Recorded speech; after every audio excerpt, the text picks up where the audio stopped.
us. The people lie to us. The government betray us. So much. They lie. The people fool us. The people lie to us. The government betray us. They can lie, they can steal. I said we tired with their lies. We tired with their promises that left us for our damages. We tired with that speech they preach indeed, and now you need to deceive us. The thing we saw it frustrate us. So why can you lie? Why can you steal? Why can you allow the citizens to breathe? You see, we just tell you. That's why we voted you. But you fool us, you screw us, you use us and later abuse us. So why? The government should lie. Why? But that's the question that we ask. The people fool us. The people lie to us. The government betray us. They betray us so much. I said they lie. The people fool us. The people lie to us. The government betray us. They can lie, they can steal. No one to trust. My people don't want to hope on nobody. My hope that I have been broken. I'm telling you, bro. So where are the schools? Where are the roads? Where are the jobs that they said they could afford? But they too selfish. The people tired with their wretched. People tired. You see the reason why we ask why the government betray. They have enough of time, but they just take the delay. People suffer. No work for people crying for hunger. Look at. Your vision and your mission, your intention to the nation is you got nothing to show. Nothing. So why? The government should lie. Why? But that's the question that we ask. They lie. The people fool us. The people lie to us. The government betray us. They betray us so much. They lie. The people fool us. The people lie to us. The government betray us. They can lie, they can steal, they will not go around and help us.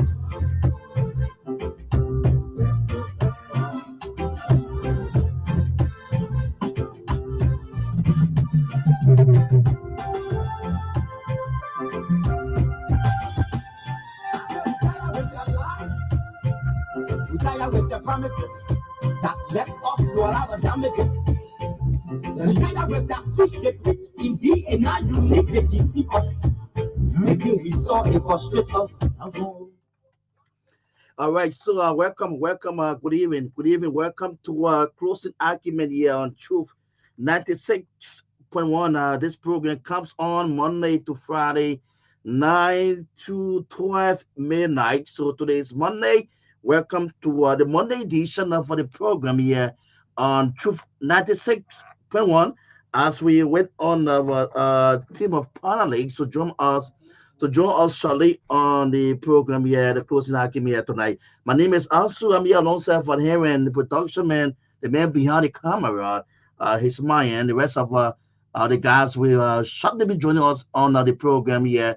So I say welcome to closing argument, the number one nighttime program, very, very balanced indeed, where we discuss national and international issue on this platform. Indeed, we'll go directly for the issue. No attack personality or no goes for individual, but directly for issues, things that are affecting our country. It is exactly what this platform go for. So good evening, good afternoon, good morning, good night. You know exactly where you are monitoring us. So I say welcome to the program tonight. As I said, shortly, our team of panelists will be joining us on the program. So we always like to get the ball rolling, to start warming up. While we with our team of panelists to join us here shortly on the show tonight. So many issues, national issues, we have for our country. We have to discuss on the program. So while we are waiting on the guys, don't forget the guys that took the screen today on the Bring Our Data Back protest campaign, peaceful campaign, peaceful protest campaign, Bring Our Data Back. This country here, it's a funny thing happen here. Bring our data back. All right. At the same time, tomorrow also being informed that I don't know, it'll be another huge one in Central Time this time around. It's been organized by some of our lawmakers there in the Capitol building. Tomorrow, this one again, they call it respect our logs. Our logs must be respected. So I think some lawmakers again and some of uh, their district residents of the districts will be gathering, supporting them in their numbers tomorrow and heading to the Capitol building. This sunrise about the law must be respected, and we learned that team of lawmakers headed by former and present lawmakers will be part of that trip or that protest tomorrow, and we informed that Honorable Yeke Kwalibai Safoko, former lawmaker, Akara's grade. So tomorrow is respect our law. Our law must be respected. And that is the protest tomorrow and the Capitol building. So, as I said, so many things we have on table here tonight. Shortly as a team join us, but let's enter team a little bit. Come on, come on, come on. I know you're sleeping now. You gotta go to Simon, yeah? Okay, let's go.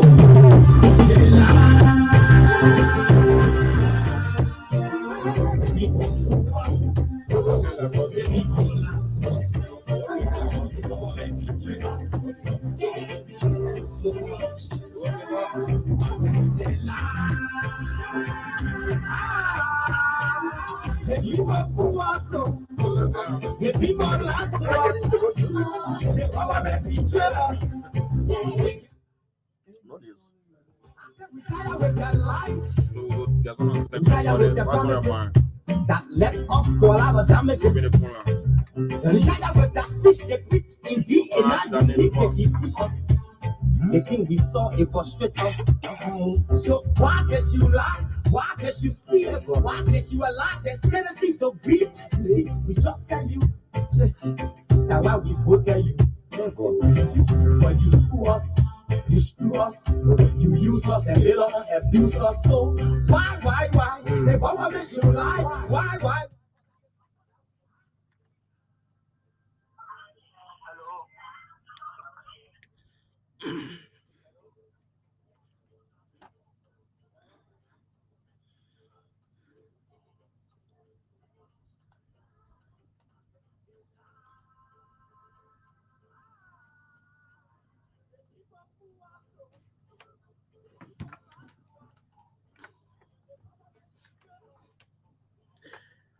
All right, so this is closing argument here on 2FM 96.1. So welcome to the show again. As I said, we have so much yet tonight on our table yet to talk about.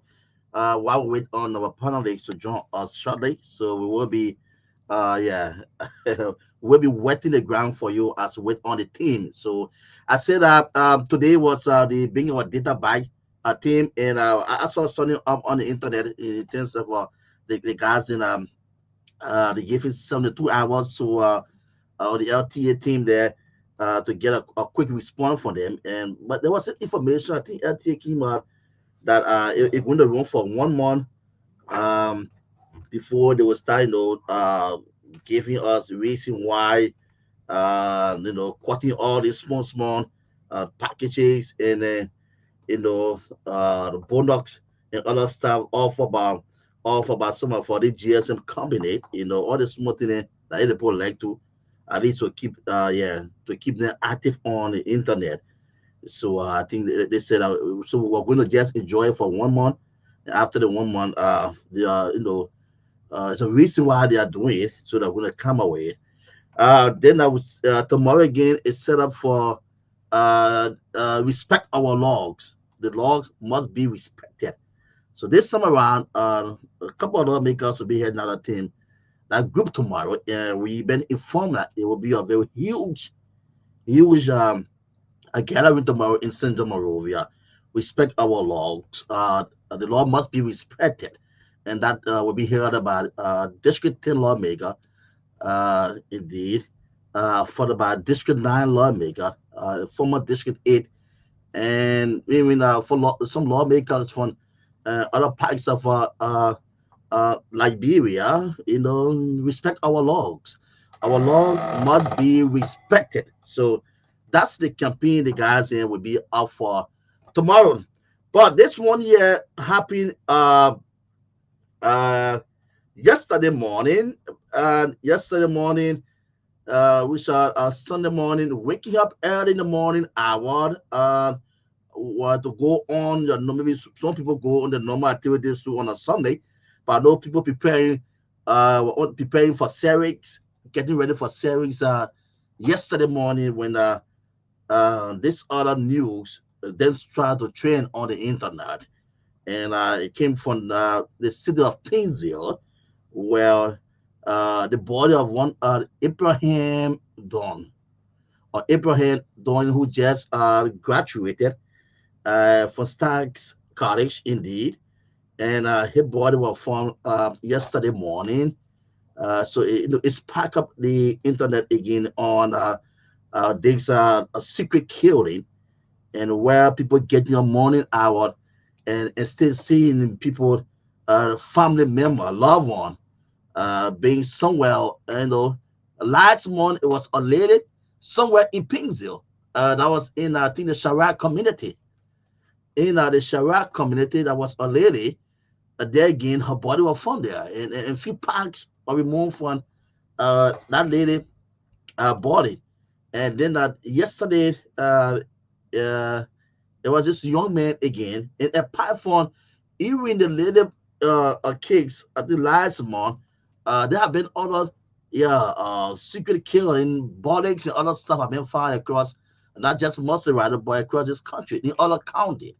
Grand Gila, Nima County, nobody knows what's going on. The issue of secret killing from the past government, it was something in which people really criticized. The people talking out about it.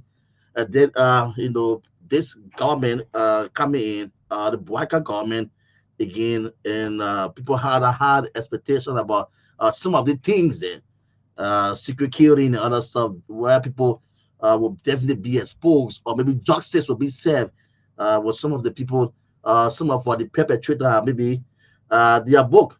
So Abraham body was found yesterday morning, and around the AB Turbot Road, the lifeless body of a young man believed to be Abraham Kid Dwayne, who happened to be a 20, 23, 24, the graduate of the Stags Institute of Science and Technology, was discovered this morning, or Sunday morning, along the AB Turbot Road. The cause of the death still remains unknown, as they are no in terms of they haven't identified no one yet. But as the storage investigation goes on, and we still keep fighting on, then we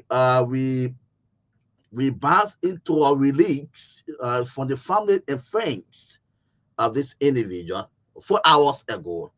From family and friends of this individual of Abraham, where they came up with few names, or a name in which they said they are holding a suspect being connected to the death of Abraham, one angel, and she'll be the daughter of District 1 lawmaker for Sano County, Thomas Romeo Quay. I hope I'm getting his last name right. But for there from Sando County. Henry, do you want to read that for me? Yeah, because I'm trying to get it on my eyes. Big, yeah, look at it for me, please. So the family and friends, yeah, family and friends came up with this release, on the death of Abraham, their brother, their uncle, their son. So people who they think they are holding a suspect, and police interference, and they are some of them are currently in police custody. But I think there are some big names who want to interfere with that case. So let me allow Henry to read as that press a statement from the family that was So just 4 hours ago. yeah, so let's start. It says official release from friends, well wishers, and the family of the late Abraham K. Don, whose lovely body was discovered on early morning. That was on Sunday, 15th December 2024. And then it says justice for Abraham Don. Abraham Don was not a robber, nor were his friend. It is alleged that Angel Quill, the daughter of Sano County District 1 representative, that's Thomas Romeo Quill, other security agents from Abraham Command's security service to beat Abraham to death. They broke his neck, broke his legs, and injected him with an unknown substance. According to Angel, she claimed that Abraham and his friends came with the intention to commit robbery. However, this allegation remains unverified and raises more questions and answers.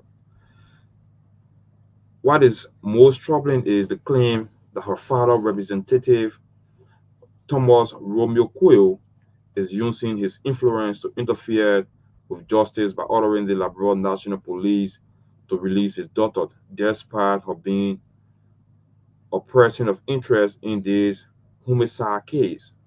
As a nation, we cannot continue to allow such injustices to occur without accountability if we fail to act decisively.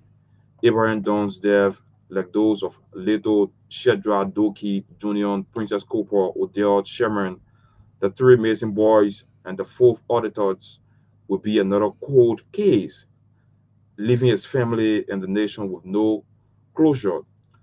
This is not business as usual. Come on. Abraham's life mattered. His family and the people of Liberia demand justice. We all call on the citizen lawmakers and the authorities to stand against any attempts to undermine the rule of law. Justice for Abraham Dawn is justice for every Liberian. Let us ensure that his death is not in vain. That's it. Okay. All right. So we are already seeing some photos of the dead AB being printed already. Yes. It's already out on the internet. Justice for Abraham.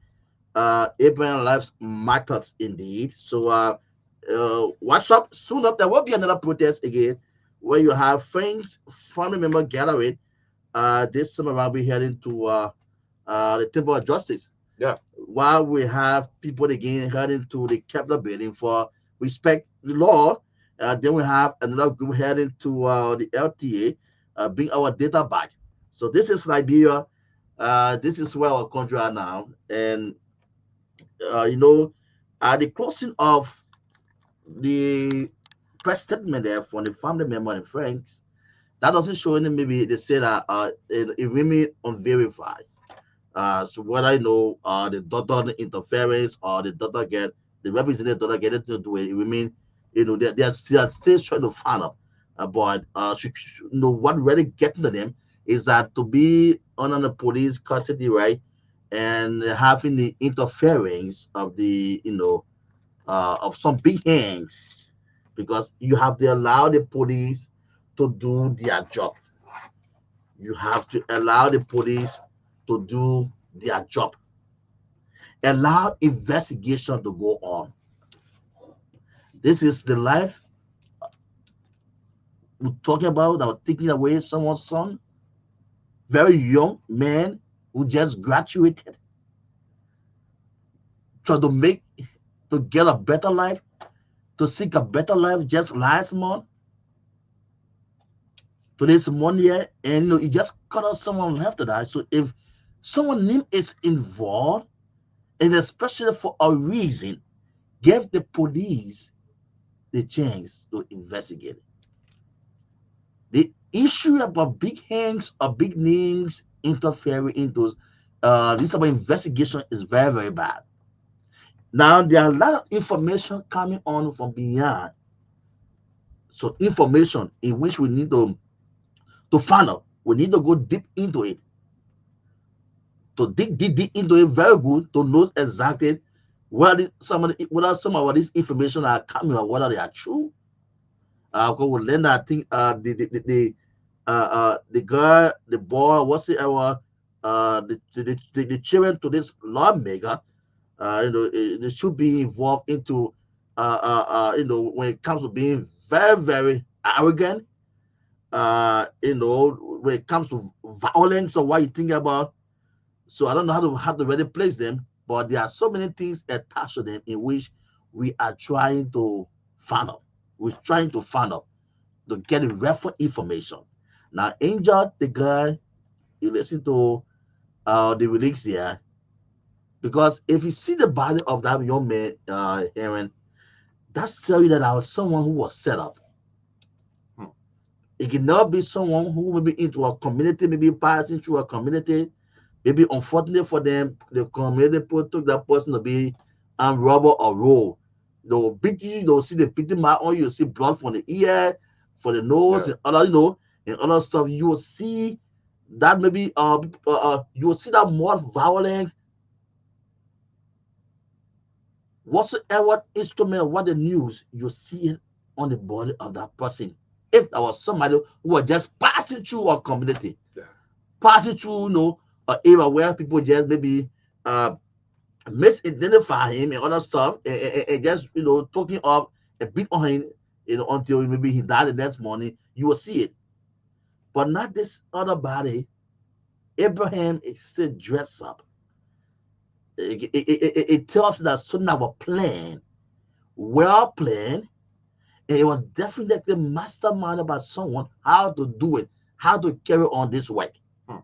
Because if you go through that body, look at the young body, he's still well dressed up. So in the release, they said they beat him, broke his neck, his legs. They injected him. Yeah, and it took some things. Other substances. Yeah, and that's true. I be maybe it will be happening Sunday morning around 4:35 o'clock in the morning, and it should be somebody in which he trusted, decided to go with, to move with, to work with, and why by the person definitely who was setting him up. Let the police carry on their investigation. Let the police carry on their investigation. Honorable lawmaker, always the law is the law. There be justice always for the poor. Like what happened in present day. They Yes. follow the law because they don't want things just be happening, I don't know, things just happening that way. People should always follow the law. So the law should not it shouldn't be limited. Let it cut across, let every citizen feel it. So on so on. You just knew it. Let me say I wanted you to put this guy, I don't know. the photo, yes, yeah. we'll do that. I will do that very shortly. So let me just say it again. My sympathy to the family. I know how Let me heartbroken save this. it is, how sorrowful it is, at this age, as a young man coming up, you should be able to do something for your family. Your family depend on you your whole life, and then you find yourself in such situation. It's very bad, It is not good news, but rather it started trends all around the Facebook, rest in peace. You know, that's that is not a good message for our country. Let me say my condolences to the family. Let them take heart, and then justice will actually be served. Because the issue, Justice will be served. yeah, this issue about secret killing, waking up in the morning hours, seeing your relative, your friend, seeing somebody, seeing the dead body around around the city, or all the time people question and people talk about this thing and complain on it. And this The guy past government, he just graduated recently yeah, from the Stars University. That's the urgent part about the whole situation. Also, So Okay. we should start finding solution and to these things, especially when people name are poking to this thing here. If they even have some big hands behind them, Yes. that give the police the chance, then they carry on the investigation. For us, for me, I said it. Oh, I said we'll come here to on the show here. We always, for me, we'll talk for our people and they will not get it.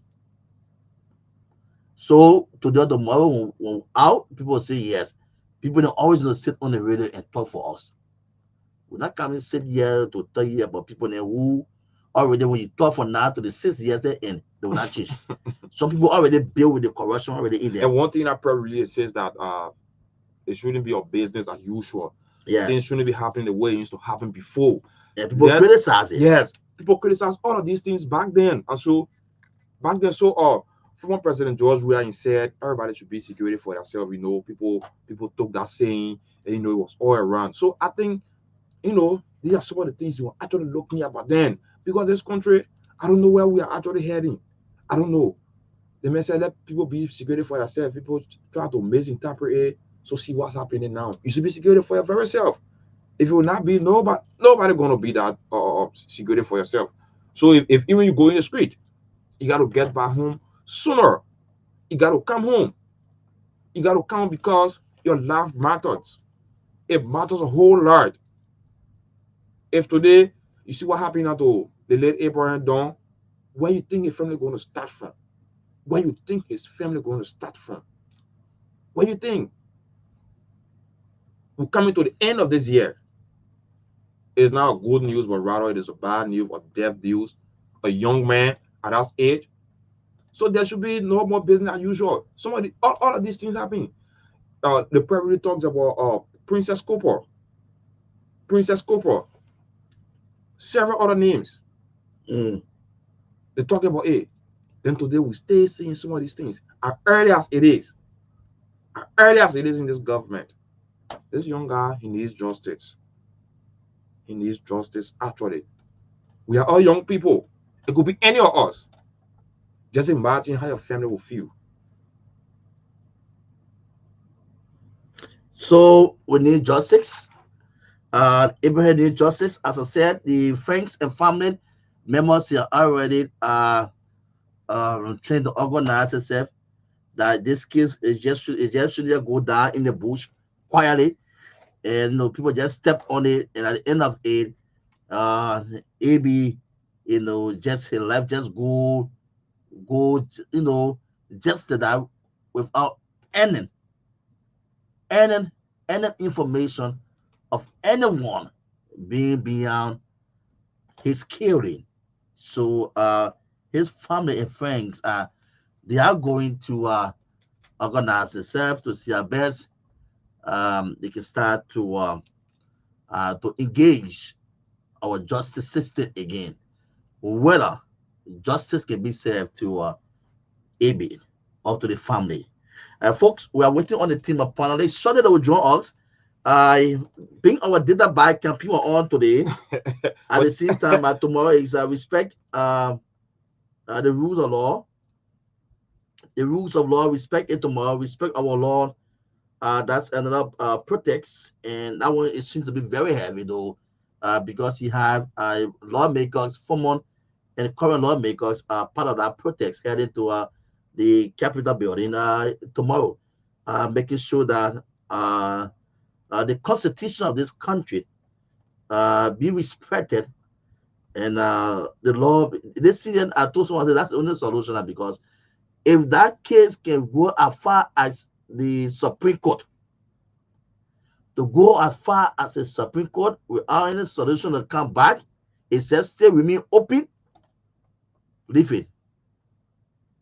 If Liberians people don't put themselves together and solve their own problem now, that's how it will be.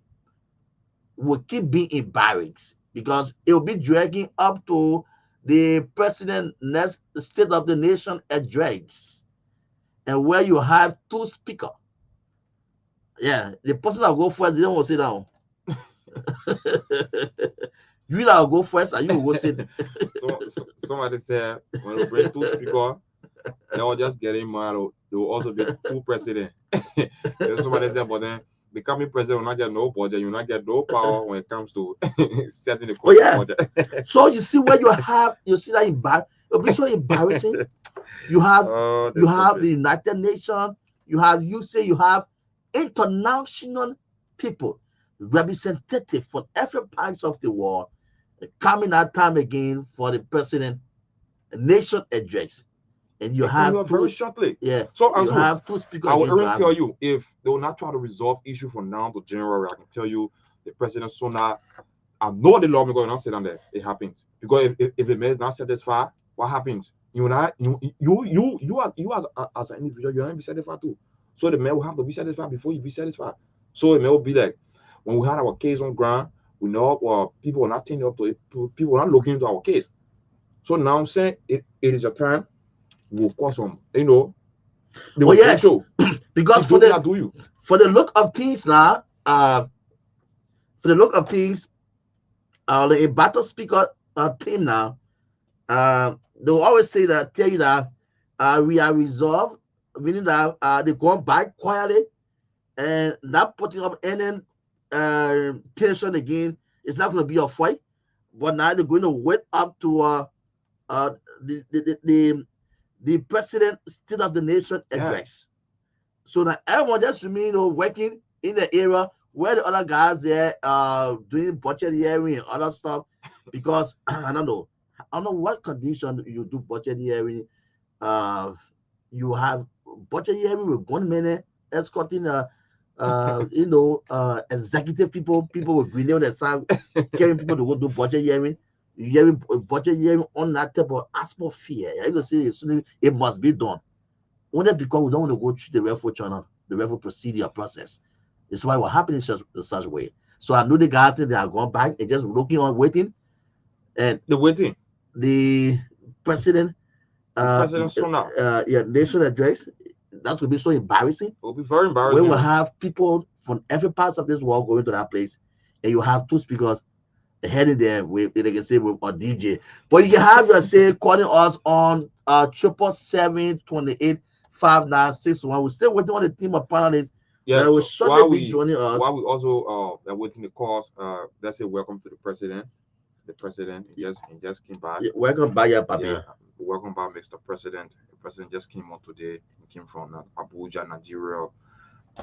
He went to attend the 66th ordinary section of ECOWAS authority and head of state and government. So, Mr. President, welcome back. Hope that. Yeah, let's talk to the caller right here. Hello, how are you? Look at that notes. Look at the notes. The feedback. We can keep you on. 077-28-5961. The numbers for you to call 077-28-5961. While we're still waiting on the team to join us Sunday. So just call and have a the program tonight. What's on your mind? Because this caller right here. Good evening. Good evening. Yes, sir. I'm Ansu Sirleaf calling from Spoken Edition number 4. Let's say, my brother, go ahead. Yeah, you keep talking about the rule of law, and the other people not proceeding the right way. Who can determine who is not proceeding the right way? The case went to the court, and the court now said that the other party are proceeding wrongly. The court no one told you that. So the CDC, they remove cabinet Jallah here, or lawfully, no other project against them. Should things be happening at every town?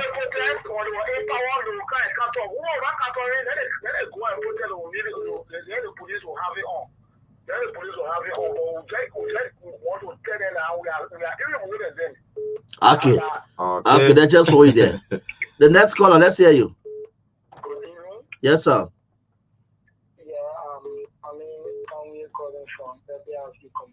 You are live. Let's say you go ahead. I want to make the people of Liberia know that we as the vote that the Togar human back into power. Therefore, me, I will speak for myself. I didn't vote President Togar human back as the party. I voted because everything that CDC said we are the critical or Yeah. we were criticizing the way we are to pick the person where the person is doing the government, even the thing is still a dream to criticize. We should stop making us shame. We should remember there are people that voted them. Some don't know the region. There are some people that decide to cross over. Okay. We can do with our country. They will travel for anywhere the country have people are now going. Last time, our angry with some of the last and more arbitrary on air. So I even there was still lying and cover where they treated a lot of people. When we are going back to score, treated around the measuring will be people. That line, they must forget about the two people and they should give a right to. We cannot lie to come to power and we lie to maintain power. When you lie, you come to power, you do the right thing to maintain power. Thank you so kindly, man. To this caller. Hello. Hello. Your name from where you joining us? Yeah, my name is Rana L. Cummings. I call from Altington District number 17. Okay, Rana. Go ahead. Yeah, you know, you guys are the wise dog of the society. People will continue to look at it from a different perspective. Where you guys trying to guide us to keep this country where people all we want to understand on the political sentiment. So the fact that you just told the guy yes and that the country will not continue going that path. It will not. If somebody makes a mistake, will we continue to go the direction the person goes? Yeah. No. So You guys are responsible to educate us to make sure that the country goes the right direction.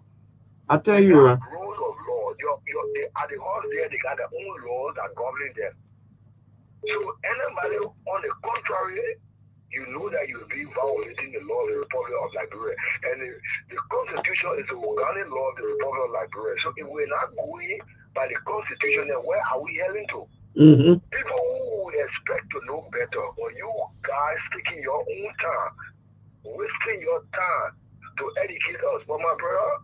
That the country will find ourselves in here. I tell you, my brother, thank you. Taking your time learning, other people were taking their time doing shit. And I tell you, will not be unlawful at all times. Good evening. How are you? Sir. I'm good, and you? We're doing okay. Your name from where you joining us? This is James Tumu, right, from LBS community. Okay, James, make your point. Okay, so thank you very much.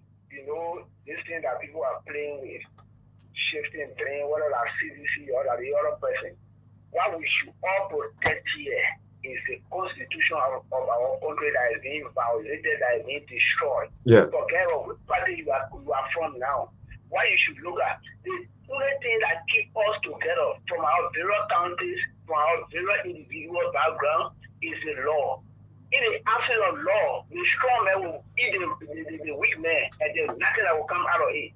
I tell you. We better gather together and put ourselves together and protect our constitution instead of talking about political party. The same thing when you break the law, you're very sad. If your party will take and push on you one morning, nobody will talk. So to conclude, this thing we are just monitoring it. All these protests, the other protests. That's those things that are protest. We're looking for the conclusion. When anything concludes, if it doesn't conclude in the interest of the constitution, you will know what they call protest.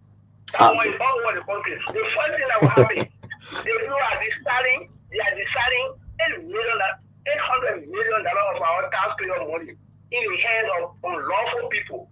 Then what we'll do is that we'll make sure more like all taxpayers, nobody will pay tax to see whether we pay money from to decide in the hands of criminals. We don't do that here in our country. Thank you very much. Thank you, my brother. 07728 5961 And the guy, the other caller says something very important. That yes, we criticize this thing here, even into former person we are dream. What they criticize, you cannot elect somebody or you elect something until when you see the wrong thing going on. you can't say the wrong, and you cannot just say something. You keep because you like that person so much. That guy just said the right thing. People said the worst thing about person we are. Oh yes. People say it. So for that reason, people people have that courage.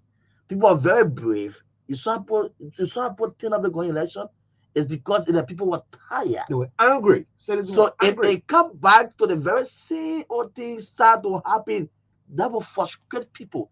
They will come back again and say it happened before. They will never they say it happened before. They know that you move the people. You are not just me there for the next year, but you remove them for a reason. You remove them because some of you said the rule of law was disrespected. Some people said there was no law and order. Some people said this entire government running here, we don't want to understand anything, man.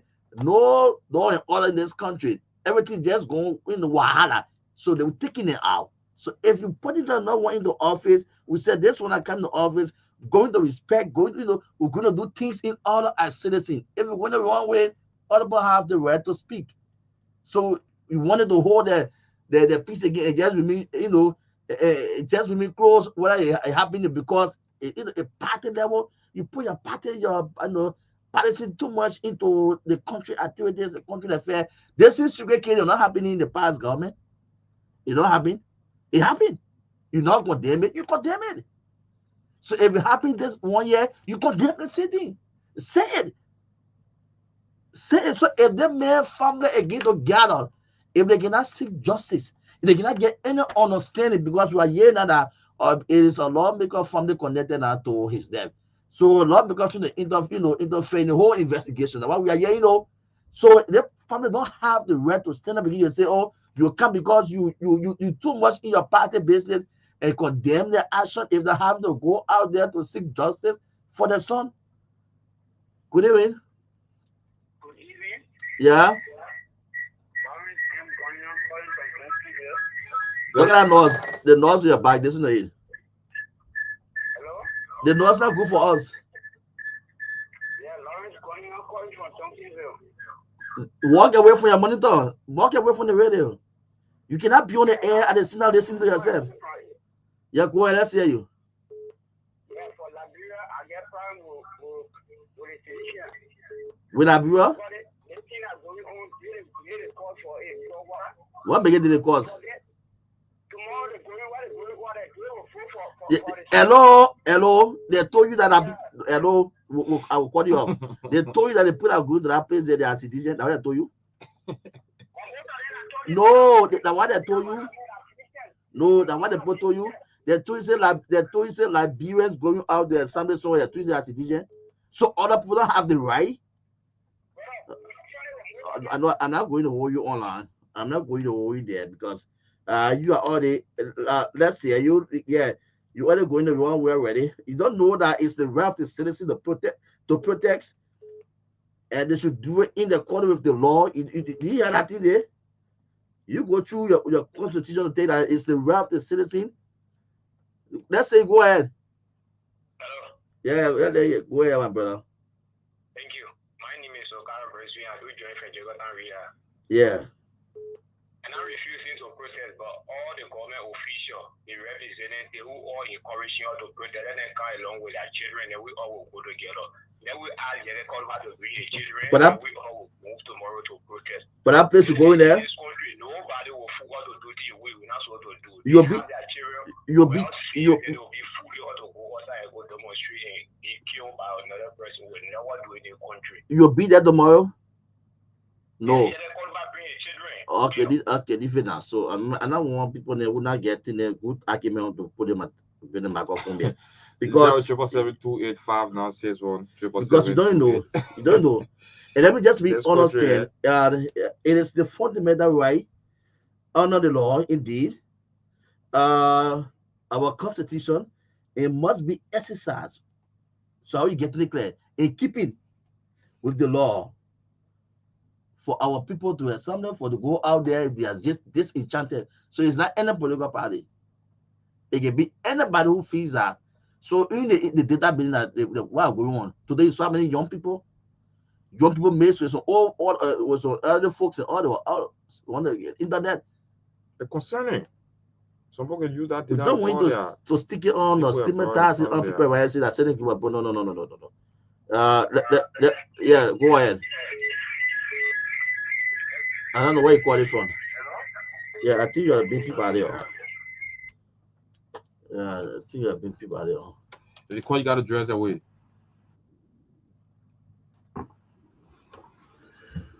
Hey, what's up? You got to dress a bit. What's up, fellas? What's going Okay. I think you're still leaving it out. Yeah, go back again. Yeah, see. Yeah, What's up, so fellas? yeah. You guys doing a wonderful So job. that's it. It is now about party level now. We talk, yeah, like when people We go don't out pass there, party level. like when people As going a matter out of there, fact, yeah. no political party is bigger than Liberia. That I'm when right. people going Yeah. out there, we feel that thing that just working on a person for everybody. So anybody who's going out there to do anything that means they are doing enchanted, it's the right. I'm making you understand clearly. Let's take more calls and then very shortly we'll go to the Yeah, panel. the panelists, our Yeah, panelists so are let's showing take light our already calls. on the screen, so we'll soon be joining them. Go ahead, my man. Go ahead. Let's hear you. Yeah, hello? Yeah, And even why you joining us? Yes, I'm Lofa Julius from Western. you're alive. Go ahead. The other person that fancy of calling me on. Go ahead. Let's hear you. Yeah, good evening, and good evening to your colleagues. Emmanuel Fana is my name for this are the new. Let's say go ahead. Yeah, I'm going tomorrow by the grace of God will be there because I'm going there of the violation of our president. What he is doing in the country is doing bad to us because we in Liberia now he's doing things that he criticized in the past.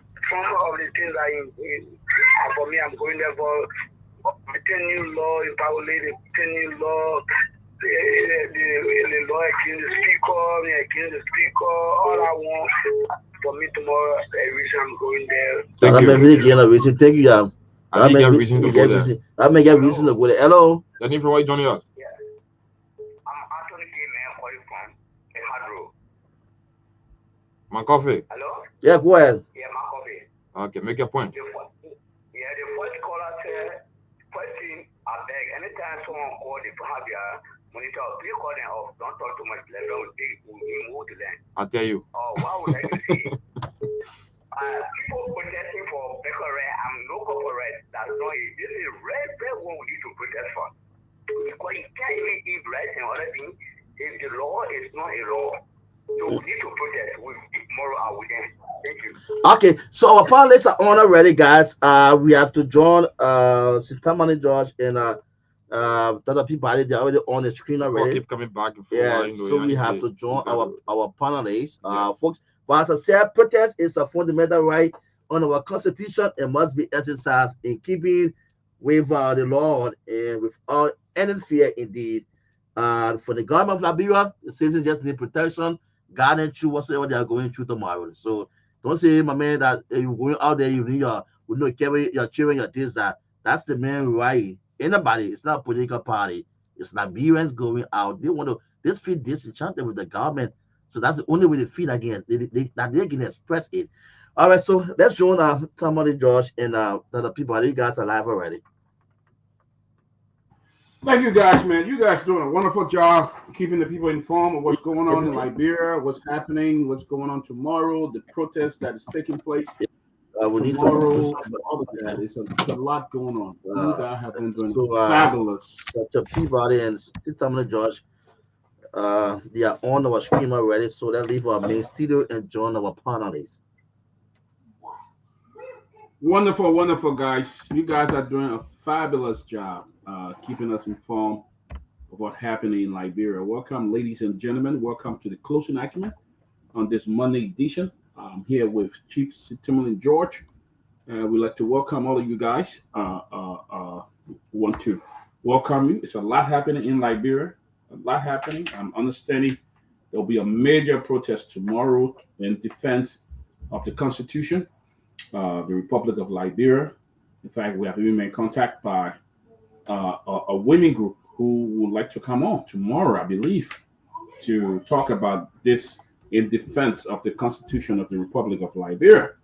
So they will be, hopefully, once concluded, they will be coming on tomorrow. We also are hearing a lot going on that the president is now using private jet. He flew in a private jet today.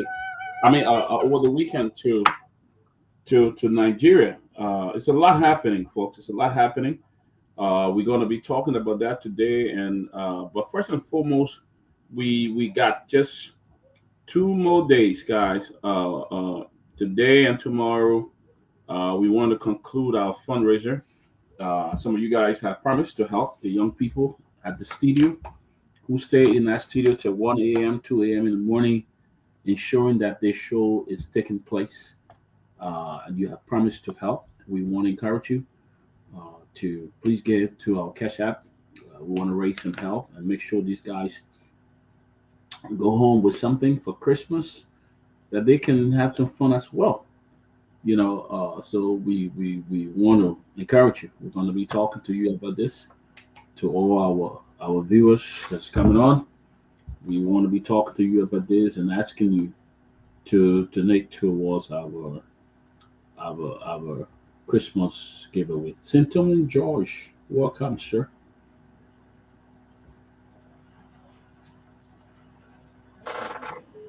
Yes, but it's good to be back. Ansu and Henry, it's good to be with you guys tonight. The first thing, like what Peabody said, I want to jump straight into this fundraiser. We need to be a blessing to these guys, and hopefully this week, most of the panelists will be contributing towards this same process. They have committed to do it. I know I will be doing it. Peabody will be doing it. Ben will be doing it. I'll also be doing it. People will be doing it. So we hope that we can do better than last year, so that these guys can at least have some smiles on their faces, because there are many who will not have the opportunity that we all have to celebrate the Christmas. Christmas is a season of giving, and where people exchange gifts. In fact, this weekend is coming. Peabody will be a guest speaker at our program, the United Bastard Association of Pennsylvania. We're having our Christmas celebration. He will be the guest speaker there, and we'll be exchanging gifts at that occasion. If I got the person name I got, my own body name I got. He'll be surprised, but I was surprising. We'll be exchanging gifts on Saturday evening at the Basel Christmas party. And then I think on the following week, this same week, we have my friends in New Jersey. I got to send my gift because I won't be there because I'll be going to the other one. So I'll send my gift to my secret pal there too, who named Latok. So that's what we do during the Christmas time, the season of giving, exchange gifts. When the kids were much younger, we used to go in the night and put gifts on the Christmas tree until my daughter then called me, "Oh, Daddy, you're not Santa, you the Santa." So this time they train up big now, you can't try anymore. I used to take them to the mall, take picture with Santa. This time I tell them, "Oh, Daddy, now come on, I'm not going there. I'm not going to take picture with no Santa." But that's the act of growing up. But again, like we said, please, the cash app information is not up, buddy. The cash app. I'll put it up. Yeah. Yeah, the cash app and the Zelle information, please. Yeah. Contribute so that make these guys happy. Let's bless them. That'll be a blessing to them. Looking forward to doing it. Also, let's see what happened. Who put this thing here?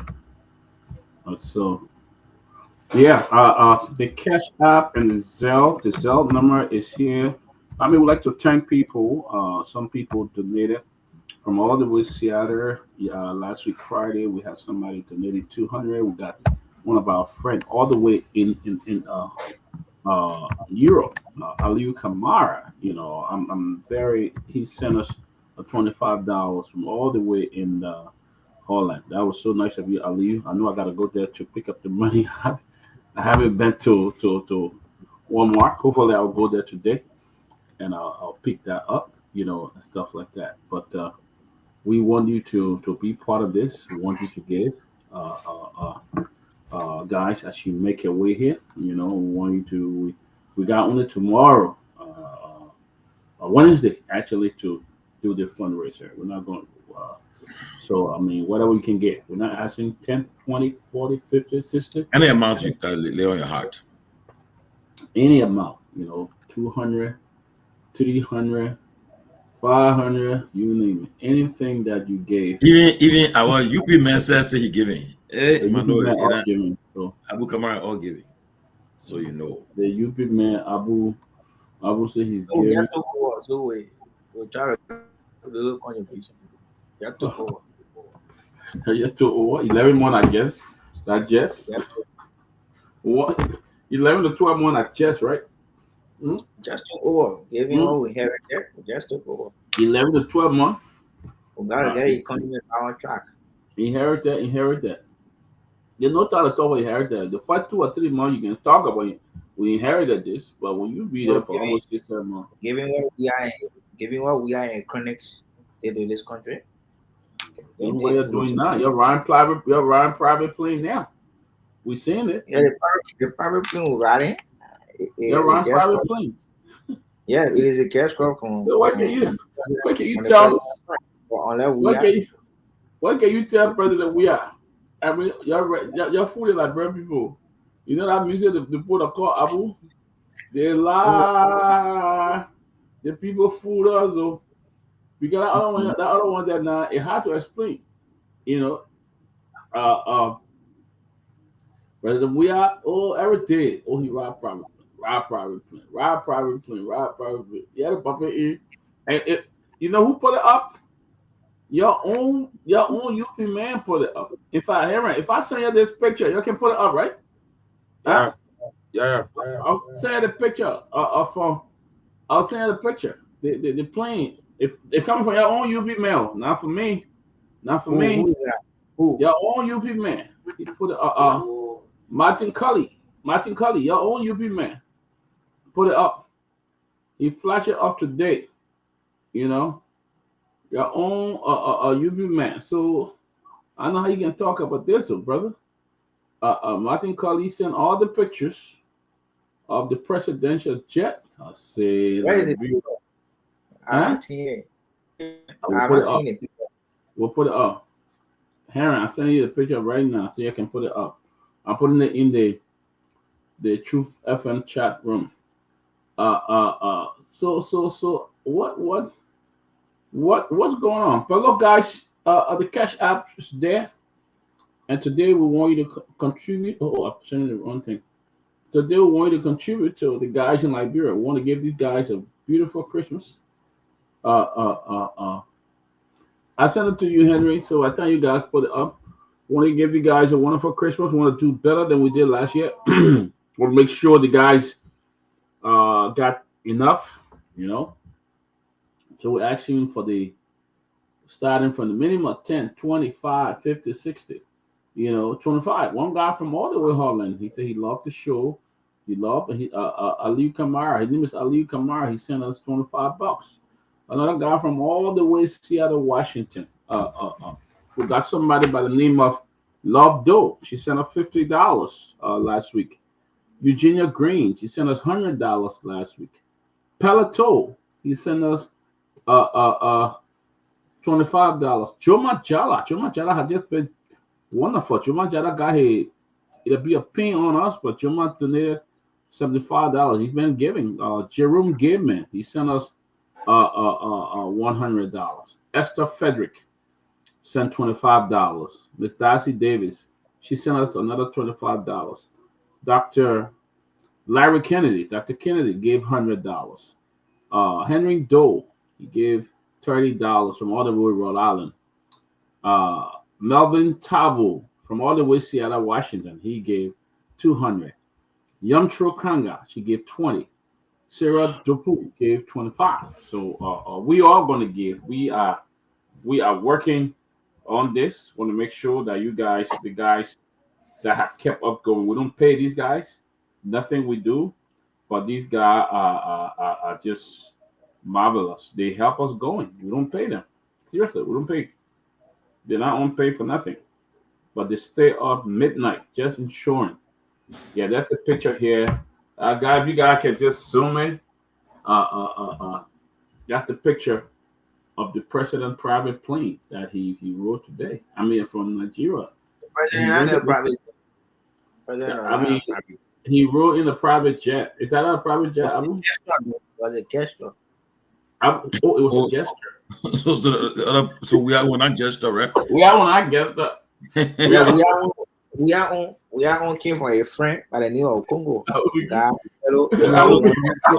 So a friend getting private jet, then what would the noise behind it?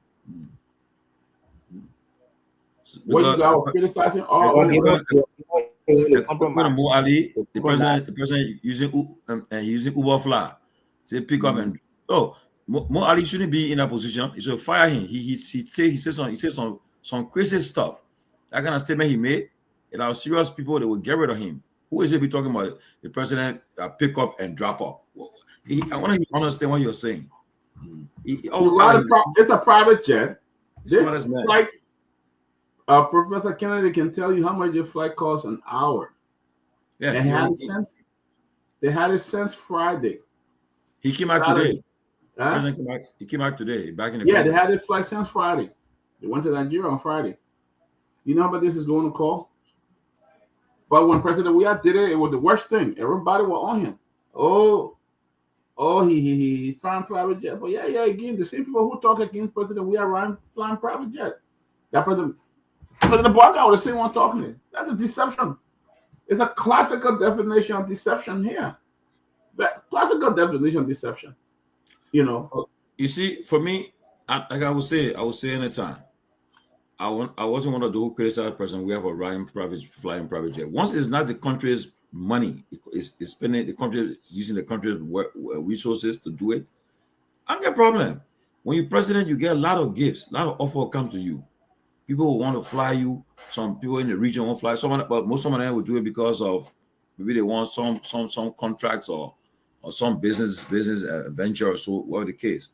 But if you will use it just to score political points, then it's a problem. That's what I see happening with the guys in the UP, and Mo Ali to sit down on spoon and say they pick up and drop you. It sounded weird, you know. A lot of mistakes was look, even the like I'll tell you the truth though. I had a conversation with the VP. I told you, I said the program he attended with the Chief Justice daughter. I said the optics are not good. It's not good. Even yesterday, calling on spoon to, I say again, it's not good. These things you don't do it. You don't do it. You don't do these things. Certain things you don't do. You know. But again, people choose to do what they want to do. But I would not. Probably he got insurance from the Supreme Court Chief Justice, because you are sitting Chief Justice and you are Vice President. You go and attend a private event owned by the Chief Justice. You go to the Chief Justice private event. I said that was not a good. That was not a good optic. In the Great America, the only way you see the Supreme Court justices where they go to inauguration. You see what, Abu? I said, what the issue with that? Honor an invitation from the Chief Justice? Abu, it's not a good thing. You should start backing wrong. It's not good optics. Look, because ethically is wrong. You don't do it wrong. Because anything you do, they will say, "Oh, you influence it." Now, there's a case that's going right now involving the Chief Justice and Executive Branch. They're on it. The Kofa Black just filed a bill of information from the Supreme Court to explain to them better the opinion they delivered last week that the Justice Minister misinterpreted. Then to see the sitting Vice President with the Chief Justice at a program with her daughter, no, it doesn't look good. Optics wrong. In this country called America, only way you see the justices of Supreme Court appear with the executive branch members, either at inauguration or the State of the Union. Besides that, you don't see them go nowhere. The left is not even, the left is private. You see them on university campus to some forum there when they're addressing the students there. Besides that, you don't see them go to no function. Right now, sir, Clarence Thomas and Alito, they are under pressure because they took gifts from people to fly to go on vacation. It's a big thing right now. They're calling for them to step down in the Supreme Court. If the Democrats had the power, had the votes, they were impeached of Alito and Clarence Thomas. Because they took gifts from their friends to go and fly on vacation. And it's wrong. For ethical reasons, it's wrong. It's ethical reasons. How can you be named in an investigation that's taking place? The government is involved, has a case with the Supreme Court. They have accused Vice President Jeremiah Coon of being one of the masterminds behind that. The Chief Justice is supposed to make a crucial decision, very crucial decision, on that bill of information. You jump out and you show up at her daughter personal event, her daughter or herself, because there have been speculation that she owns that place, because that girl ain't got that money for that. What bank gave her a loan? What bank gave her the loan to do that? Okay, let's be realistic here. What bank? Let's see the loan she got to build that place. Or let's see her source, how she got the money to build a place like that. Let's see her source. Okay, and she's the speaker and the vice president sitting down. I mean the Supreme Court justice and the vice president sitting down at her personal event. That's a compromise right there. And you expect the vice president People have a relationship, so I don't see No reason. relationship. I don't see people have It- interpersonal relationship. So what? Also, It's illegal. It's unethical. It's unethical. I don't see it. I don't see it. No, well, you don't see it. Because everything you don't see. Because the thing is, we want No, not about everything you don't see, right? But people have because you see, interpersonal we relationship. want you to be able to deduce. You know, How? being in opposition doesn't mean that you oppose everything. When something is wrong, you say it. When something is right, you say it. So why is That wrong? will make you Why is wrong? opposition. I did not say it. Opposition is not just opposing. That's what makes opposition. An event being organized by the Chief Justice or the Chief Justice daughter. Why is that an issue? I will And- go. Go ahead, Tommy. Abu, Mhm. get it? Abu, look, she's a private citizen, I agree, but yet and still, in our country where people will continue. That narrative has to change. Peabody, No, it can change. You know what happened? Because our country, we are known for playing these kind of games to influence things. Okay, playing games. Okay, you hear now that people are saying, "Oh, the executive branch, when I'm part of this thing, remove the speaker." But as time is coming up, we're hearing the facts now coming up that they are involved. They are involved. They were in part of it. So you think is something good? No, it's just now a good thing. Even I remember John Modu told me, he said when he was Auditor General in Alien Administration, he said because the job he was doing, he could not even go to social gathering because he was auditing the very people he was auditing like people at this gathering. Okay, he can't go to, and because that your left is you chose whatever you choose to do the job. So you got to be very, very careful. Look, and you notice, look, the NSA boss, he shouldn't even be because of the job. You are there to spy on people, to investigate them over this. So you got to be very mindful. You can't be seen. I can't be seen with lawmakers there or with the people there dancing or chilling with them there tomorrow. How will I investigate you? How can I arrest you? Tomorrow, right? Say something. Yeah, go ahead. They got a place to the two of you. And the reason why we are about to say this because people been here. They got a place, they got a couple of entertainment centers across Mary shop. And same thing Mary now coming. They got a couple of entertainment centers across Monrovia where elites gathers in spite of our alignment to various political parties, but yet it's still a sample fellowship, discuss social issues. But when it comes to politics, they don't compromise that. An example could be a shop called Yama Shop, where somewhere around 11 or 12th Street, people go there and gather there. You see folks from the Unity Party, you see folks from the CDC, you see folks from ANC, you do the party, and you name the rest of the other political parties. Same as Mary, 19th Street, in fact, Carros is irregular. And a regular guy who normally goes to Mary shop, you got kind of back, but we brothers, in spite of our alignment with different political parties, we brothers. Except for people who are way down there that don't have an access to some of the political pundits, way, insinuate that being in somebody's circle is another way of compromising. I don't see it from that angle. I don't see it. Abu, let me say this, Abu. Before I say, let me address this viewer. Christian Roberts, I repeat, this platform is not an opposition platform. Okay? We will not bring people just to say things like, no, I respond to this thing. It's very important. We're not bring people on the platform just because you want to get what you want to get. No. Abu, let me address it, please. Let me address it. Abu, let me address it. Let me address it right now. We're not bring people on the platform to be panelists. Only people that you want to hear the things you want to say. No. I will not. Right now, I'm about to praise the government for something they did. The MTA buses that they sent to Buchanan and came out. That's a good thing. I will give them kudos for it.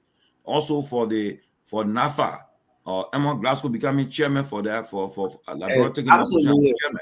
That's a good thing for Liberia. So you should stop that thing. Abu will be here. Abu will remain here. Abu will not say things that you want him to say. He will defend his government, the party. Any party can get people from ANC here too, CDC and come here. I don't have a problem with that. But you should stop always beating on him that you should not be here. You get tired, you can go. You bring people who you say you were reason when he saying what you want to hear, so you reason what you exactly. Then move on. You coming here. You know who I am. The fact of the matter is that Abu is just not. It was necessary that he did that. No, certain position in right where I gotta investigate people. I will not go. I will not go certain places, Abu, for your job. You can see the NSA boss to be going places with the lawmakers. Then with you do it, don't do it in the public view. Just don't do it. You compromise your position. Tomorrow, Auditor General, if you had audit the Ministry of Finance, the Minister of Justice, or anytime, why you see him all the time hanging with a person? You think you have that guts to go audit the person? No. So that's why it's not good. Supreme Court justice should not be in public, saying publicly with people from the other branches, especially socializing or any kind of stuff. No. Yeah, but they were not even socializing. She was let me say something. Her personal program. That's wrong. Let me say something quickly. I got a video here. Even though I was a kid, but you guys were here. I think Peabody and Tomalin having to be one of the followers in terms of our local league at the time. Made Barrow had a fundraising program on that day. I think 2 years ago at the SKD Gymnasium, where you had Len Eugene Nangwe at the time married that boss. You had the former superintendent of Grand Basel County, Jallah Dongi Cassell. You have the youth and sport ministers. You have the associate justice, now chief justice, Shannon Yo. You have all of folks from opposition political party were in attendance. So how do you call that? Because having an event and all of them having a barrel. I don't see it from that angle.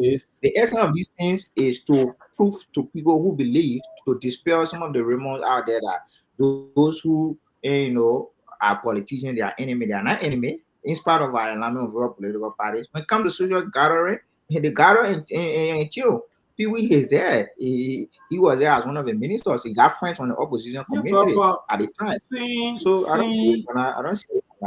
I mean that's your point. But I think it's very unethical to see the vice president of the Republic of Liberia go to a program, a personal function that the Chief Justice daughter is having, and you having a serious investigation going on with the government, and you go in there and attending the program. I think that's unethical. It shows some. What make it unethical, Dr. Peabody? Unethical behavior. I don't get it. What make that unethical, Dr. Peabody? You are going to a program hosted by it is unethical. It is unethical. Simple question. What make it unethical? Okay, let me explain the ethics to you. Like you don't go into as a vice president. How about pressure, man? Don't put your pressure on. Slow down. Slow down. Slow down. Pewee. Energy, Pewee. Pewee, I will not. I won't say unethical, but I will say the optics is wrong. Right. No, Optics. for me, let me be very fair here. There's absolutely nothing. Exactly. That's your impression. That's not my impression. We have to be clear. That's how you feel. It's very unethical. Why would you see? It's not a government function. It's not a government function. That a Peabody. That is intended. I mean, that would be. Let me finish. Go ahead, big brother. Go ahead. That is not a government function. That is the Chief Justice personal program she's having, opening her business. That too is wrong. You said the Chief Justice or Chief Justice daughter? That herself. They just frame it as the daughter thing. Nobody the daughter. That's like yes, that's the daughter. Chief Justice. So you contract yourself just now. So can you correct yourself? The Chief Justice opening a resort in Liberia. Okay. Not even. Is it the Chief Justice or the Chief Justice daughter? Her daughter. The Chief Justice daughter. It's the Chief Justice. Because the Chief Justice, the daughter can show proof of what she got that loan. No. Let's stop this. I will not say that. She's a grown woman, so I don't know how to get her money. People, stop this. Yeah, she's a grown woman. I will not know how to get her money, so I will not say. But let me say this quickly. The Honorable Vice President did absolutely nothing wrong. And I know folks will want to come beat on me for what I'm saying. And listen, I'm on this show to always track the balance and try to juxtapose. I'm going to help around it. The message is a traveling next weekly pay. But to answer the juxtapose, my level of condemnation versus my level of commendation, right? I will condemn when necessary, and whenever I condemn, I'm going to propose solution to my condemnation. Whenever I commend, I'm going to give reason for my commendation. So here's what I will say. I think it is not right on our part to come and say the Vice President attending SIR program is unethical or is wrong. There's nothing unethical here. I'm coming. Can you protect me now? Go ahead, sir. There's nothing wrong here by the Honorable Vice President of the Republic of Liberia. Here's what my justification. The Honorable Vice President is going to the program ought to allow Liberian, encourage Liberian to promote what we call Liberianization and entrepreneurship in our country. That's local business. Now, I'm not a spokesperson. About a spokesperson, that I want to believe the spokesperson will say the same thing. That's the motive behind his going to this program. It's not about going to Mary May. The intent is to promote liberalization, to promote the entrepreneur process about encouraging Liberians to involve in investment. That's the purpose and the reason behind the Vice President's visitation to that program. And that is commendable. I will question it by the Vice President about a year if I were to see him, to say, Mr. Vice President, thank you for attending this program, for encouraging Liberians. Basically, that I'm up. Because if I'm also doing the same, I will hope that the Vice President will come and attend the program. So go looking for the Vice President. So go looking for the Vice President. So he's not looking for the Vice President giving. Sylvester, let me tell you. I come in 1 minute, Jonah. Go ahead. Sylvester, that message I sent a message to the Vice President when I saw that picture, when I got that thing from front page. Justice of the Supreme Court should maintain their independence by avoiding public appearances with members of the executive branch and legislature at personal private events in accordance with the basic separation of powers principles. And he called, and I went back and forth. I said, look, it just the optics. I won't say it's not unethical, but the optics just not looking good. When you are in a case, and when you say unethical, that means it's not that. I know what ethics mean. Yeah, but I know, but I mean on the books, it is not unethical. No, I say not unethical because to even counter your position about public gathering. No, but I say the optics. Lighting the Christmas light is always done at the Supreme Court area there, right? The Supreme Court justices and the Chief Justice will also be in that program with the President. Beyond that, That's a national program. I come in. They are constitution. They are national. You said public events. You said public events. It's a state program. So you said private event. Private event. Wait, guys. I'm coming. You want to get Jonathan when you got done. Yeah, but Jonah will come in. Yeah, Jonah will smart. I think Jonah will home in. We're not trying to sandwich you. We're not trying to sandwich you, right? But we're going to bring you in there. But for now, I want you to sandwich a little bit. Yes, what I'm saying. The process about attending a particular program that is geared towards promoting the private sector in investment process by Liberian citizens is commendable. Trust me, I will ask the vice president to repeatedly attend this kind of a program if he have to do so to encourage Liberians to get involved into those kind of a business and reference to that. We Liberians are not known of doing those kind of things. We are not known of that. So, I mean, these are strategic process here. Those kind of theatrical we're doing here, we sound more theatrical now. No, it's not the intent to do this. The intent is to encourage our citizens to get involved into business and those businesses that will move towards promoting the private sector in investment portfolio. And that's part of the process of the Liberian government. On the stewardship of the finance minister, they got some money in the budget, they elevated that amount, the private sector investment process to boost up those portfolio, encouraging investment in the area of the Liberian getting involved in entrepreneurship. So my personal, what I will end here is that the vice president visiting that, going to that program was geared towards promoting that process and encouraging more Liberians to get involved into those private sector engagement methodology. It's very important, it's commendable, and we all should rally around the vice president and commend him for that instead of demonizing and trying to lambast. I think that's a best of view. That's a best of view. Go ahead, Joey. I don't see it like that. I am a little bit surprised, but here's what I would say. So, as a guy who, but you are a human being. You're not surprised. Myself will be surprised. You're not surprised. So,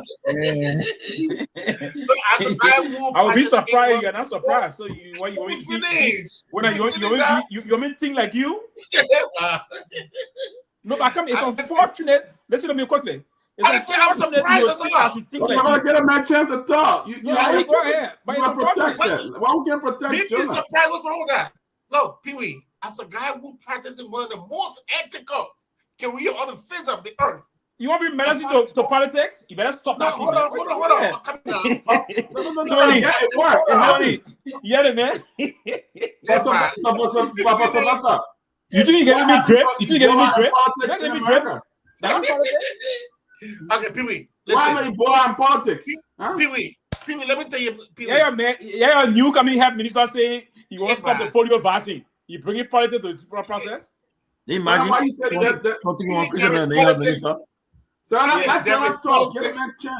there is politics in health, but Pewee. Ethics, thank you. In ethics, they have certain things that we look at. One is unfair advantage. The vice president is standing with somebody who is having a operational business. It's an unfair advantage to other business people in Liberia in the first place. And let me tell you, hold on. Let me tell you where it becomes more unethical. Let me tell you why it becomes more ethical. The vice president and the chief justice have been accused by legislature in the name of Kehleboe that these people have taken bribe. The appearance of the vice president at that function. But you get a serious rules that he should have withdrawn himself from. Let me tell you, the chief justice, one of the justices on the American court, what is his name? Thomas' wife, she sent a text message calling Donald Trump, calling Biden election as not being correct. You know how much criticism, you know how much unethical things, you know how many times the Democrats was calling her to come and testify for that unethical behavior? And when you say that, because guess what? They did not have the numbers, the Republican blanket. That's what I'm saying. You can tell the gospel in the politics she did. Let me tell you one thing here. Yeke Korba is one of the most. I can't remember. I can't finish. Yeke is one of the most. Yeke is one of the most. I can't remember. Yeke is one of the most erratic and delusional element we have in our country. That's why you don't do it. So listen, I can't think I'm listen to here. Yeke is anything that is unsubstantiated. Come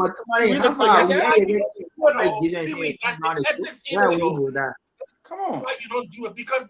Because their parents now, that's why we are discussing this. Has she not gone there? Because all the things that it would have made Yeke think to just be a hearsay, but because she went to their parents, do you think it's forced? Why you Pewee is asking asking for to recuse himself? Why are you asking him? Do you know why? Because it is unethical for him as the speaker, when people have problem against you, for you to be the same one presiding. But guess what? He's not forced to recuse himself, but ethically he has to do so. Pewee, come on, man. Let's stop these kind of things. You can't do it. What I okay, guys. Look, let's bring Abu on. But I think anyway we term it, Ben, you knew this thing. We're not practicing for me. Anyway we term it, for me, it is unethical because he's named in that case. The vice president in that case, he had been accused in that case. By who? He had been accused that he's in behind. He's one of those involved. Who's the accuser? And then he's following the chief justice somewhere. That's totally. Who is the accuser? Who is the accuser? I don't care what people think. What's the moral conduct in that? Who's the accuser? Who's the accuser here? Who's the accuser? Who's the accuser? He has been accused. We all know that. You know that, Sylvester. He's been accused that he's involved in it. He one of the mastermind behind that whole impeachment somewhere with the chief justice. I think it's wrong. But I think this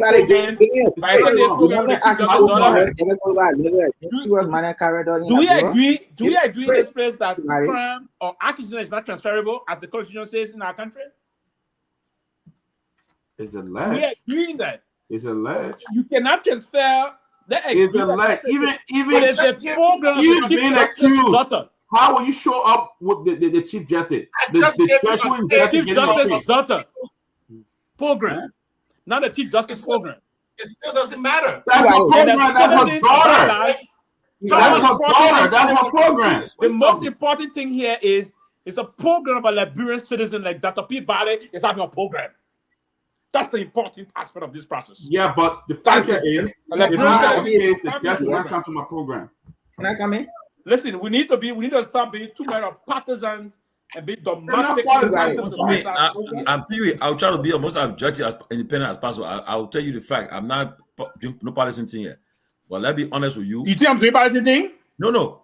I want ask your view. You think I'm doing partisan thing? No, not at all. Not at all. Thank you. I know you very well, so not at all. I know you very well. I just what I'm going to say is that for me, I look at the optics. It's just not a good thing. I told him it's not a good thing. But one of the commenters said you losing what job. But let me say this, right? No, they've been saying nothing for a long time. If I'm looking for a job, I'm gonna go like, I want to listen. I can say this, gentlemen, quickly.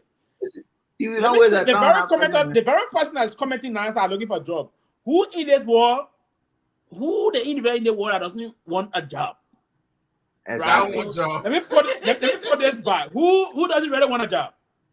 So anybody that says doesn't want a job, they are not only stupid, but they are useless. Because if you don't want a job, you survive. If you don't want a job, you're not only stupid, but you are useless. Don't say that. No, but how you on national radio? Don't say that. Useless mean you don't have news because a job may news. Exactly. It has everybody needs a job. Let it put out on the laughing. Are you mad? No, I'm not mad. I'm not saying who said. Yeah, my uncle Ben, my big brother Ben. Ben would say Ben's being paid weekly. He needs a job. Of course, that the people. I need job. Even though I have so many, but I still need more. Now you say you got so many. So gentlemen, I beg you guys, please. I come in, gentlemen, please. I have on the line one of the organizers of tomorrow's match. the march tomorrow, the protest tomorrow. Yes. Yes. But man, I think you shouldn't be there the last time. No, I come in. My man, let me. So the former. We couldn't be there to the march. Hey, Pewee, please don't disturb her. I beg you. No, I'm not. You have the right to. So the former grandmother's lieutenant on about John J. Blackman on the line. So when the Blackman, welcome to the closing argument. Oh, I'm bro. Somebody love talk. What do you not make me say? I'm not. Y'all get a man trying to talk, but we can't be talking. What did you make me say? But Abu, the man's talking. Stop it now. Where? This evening, because it's in the evening on my side, so I appreciate the invite and the impromptu call for me to participate on the program this evening. Thank you. So my first question would be tomorrow march. We just protest tomorrow. What is it all about, and what will be the meeting point? What will you guys be doing? Will it be sustained? Will it be another march that will just come out after a few hours? Police bring. I just heard this evening that the police have deployed trucks all over the city, water trucks, and they are all preparing for you guys tomorrow. So it will be like another march in the past where people just come and after the tear gas or water truck, you guys run away and then the march over. What will it be like tomorrow? Well, let me appreciate you again. It is not a march, it is a peaceful assembly at the National Political Theater where the people's deputy are assigned after we vote for them. So we thought it was, with the prevailing situation in the country for the past 10 to 11 months, the rule of law have been disrespected at all levels. And the court have been disrespected by public officials, mainly from the executive. People be relieved from their jobs because they are non-judicial partisan. Tenure positions have been violated by the president and his cronies. And a lot of issues that have taken place for the past few months since the inception of the rescue government. With all these instances, constitutional violations, the violation of the rights of citizens to work, and disrespect to the Honorable Supreme Court, and look at the way the executive have plunged the national legislature into a chaotic situation. We as citizens, concerned citizens of Liberia, from diverse backgrounds, this is a non-partisan and non-violent assembly we are talking about. I don't know why the police are panicking. We are not going to vandalize anybody's property. We are going to the same people we elected just last year. What has happened to where we send them?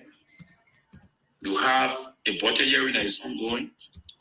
People are going to court now to put a prohibition on the budget hearing because people say those that presiding over the budget hearing, they are not the legitimate people. We believe that with all of these things happening in the country, and the president is tablet, he doesn't care to know what's happening. I don't know whether he even cares for his own arrest agenda. So based upon that, with all of these instances, we just listed to you, and some we have not listed. You know Tomalin, Ben know, even Sylvester Pewee know. We served in this country just for the first 2 months of the rescue government. Our brothers and sisters were killed in your Grand County. They didn't stop there. A young Liberian, promising Liberian was shot on the spot in rehab around the president's residence. We are saying to you, we cannot sit for these injustices to continue to prevail against our people. We cannot sit because they are not directly being affecting us. We cannot sit to allow our brothers and sisters to be taken from payroll, drop them from jobs, and at the same time we sit and fold our hand because we can afford. This is not the time to sit. This is the time to call on our national legislature, to call on to petition them, to let them understand this is the right thing to do and how they need to do it. Since they don't know how to do it. Okay, let me ask you. We are not afraid. Yeah. We are not afraid of anything. Our people will not be afraid because they are not coming out to confront the police. Okay. We are inviting. So, Lieutenant Barbara, maybe ask a question, then the other guys can come in. So tomorrow, when you guys assemble, tomorrow when you guys assemble the Capitol building, we know there will be police presence, heavy police presence, and what we have seen in the past, the police will start to use tear gas and water trucks on water on you guys, and then you guys will usually just disperse. Will we expect to see the same thing like that tomorrow? Let me say this to you. If police can use the tear gas, tomorrow they will get more tear gas to use. The after tomorrow they will get more tear gas to use. They will go to our LG to get more tear gas to use. We are not going to confront the police. We are going to those who mismanage in the country. So why would the police be looking for tear gas to use to spend more money on harmless and armed civilians? So I don't want to amplify that for police tear gas because I'm not thinking about that. Our assembly is a very peaceful assembly. I don't need to get police permit to go to my lawmaker to ask him what happened here. Do I need? No, I don't need that. Article 70 is clear and crystal clear. So I'm not going to waste the Liberian people time. Those who have already been mobilized, they are prepared. We have already done with the buses and all of the picking up point. We're going to let you know where the people will be picking up from. That is not my concern. When they using tear gas, they get more tear gas, they get more money to use, they get more budget to justify. If they're going to use tear gas, unless the app is being planned that people see, because I didn't see that visibility. I just left from Central Monrovia, but I can say to you, they will go use tear gas on Wednesday at our LG. Any attempt for the police to make any mistake to peacefully handle our people or to violently handle our people, we will go after those laws that are causing the problem. I'm saying they're not having it. Peabody, question? Mr. Superintendent. Any attempt for the police to use any force against or armed civilian, harmless civilian, they must get prepared to assign police people to their home and to all the lawmaker home. Mr. Superintendent, let me ask you this. People wanting to join this protest, where can they join you guys? Or where can they meet? Some people may just be hearing this on the radio. What can they meet you guys? Okay, for example, if you're coming from District 17, that is the Broadville end, you will get to Iron Gate. The bus will be at Broadville Iron Gate to pick you up and bring you to the Capitol building. If you are coming from District 16, the Biggle Town, the Guar end, you can come right to Point 4 Junction. The bus will pick you up and bring you straight to Capitol building. If you are in Looking Time, wanting to come to the protest, as they stated, the bus will come to Looking Town Cinema, pick you up and bring you to Capitol building. If you are in Claratown, District 14, you can come to the Dominion, check where they have the bus stop. The bus will pick you up from there and bring you to Capitol building. If you are in District 13, you will go to Battery Factory Junction. The bus will pick you up.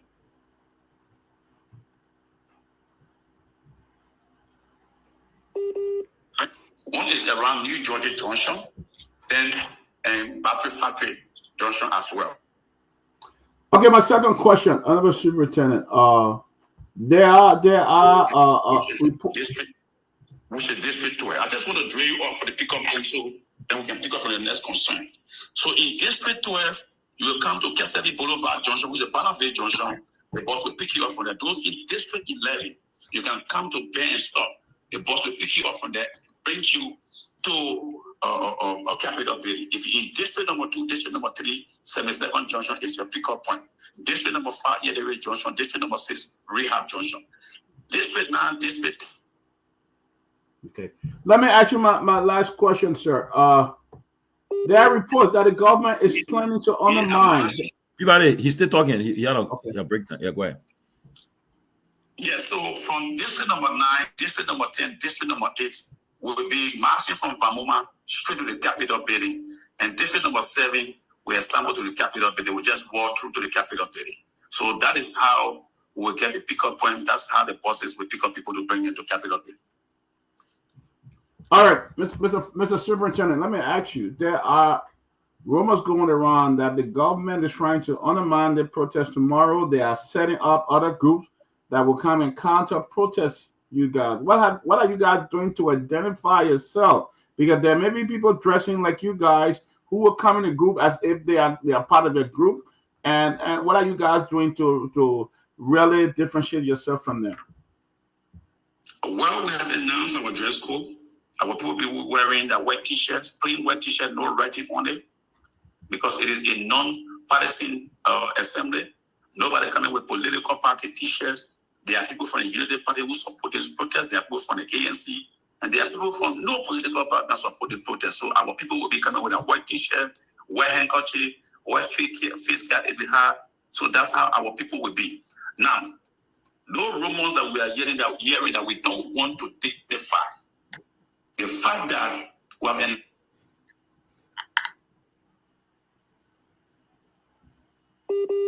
who they got in the better way of our assembly trying to do anything out of the way, we have our team putting together to the way arrest you and turn you over to the police for prosecution. Our assembly is a peaceful assembly. We're not going to cause any problem, but we are going to inform those in charge. Can I say something? Yeah, Peabody Vinny? Yeah, that's my question. Okay, Abu. Yeah, you got a question, right? I got comment before asking a question. How much would the Jaji Bagwe? As a partisan of the CEC, I just left power nearly a year ago. Under the stewardship, university students were brutalized before the U.S. Embassy, only because the government at the time felt that the university students did not read the police formally prior to their protest on that day. Can you make a clarity all the role you play? Did you condemn your government?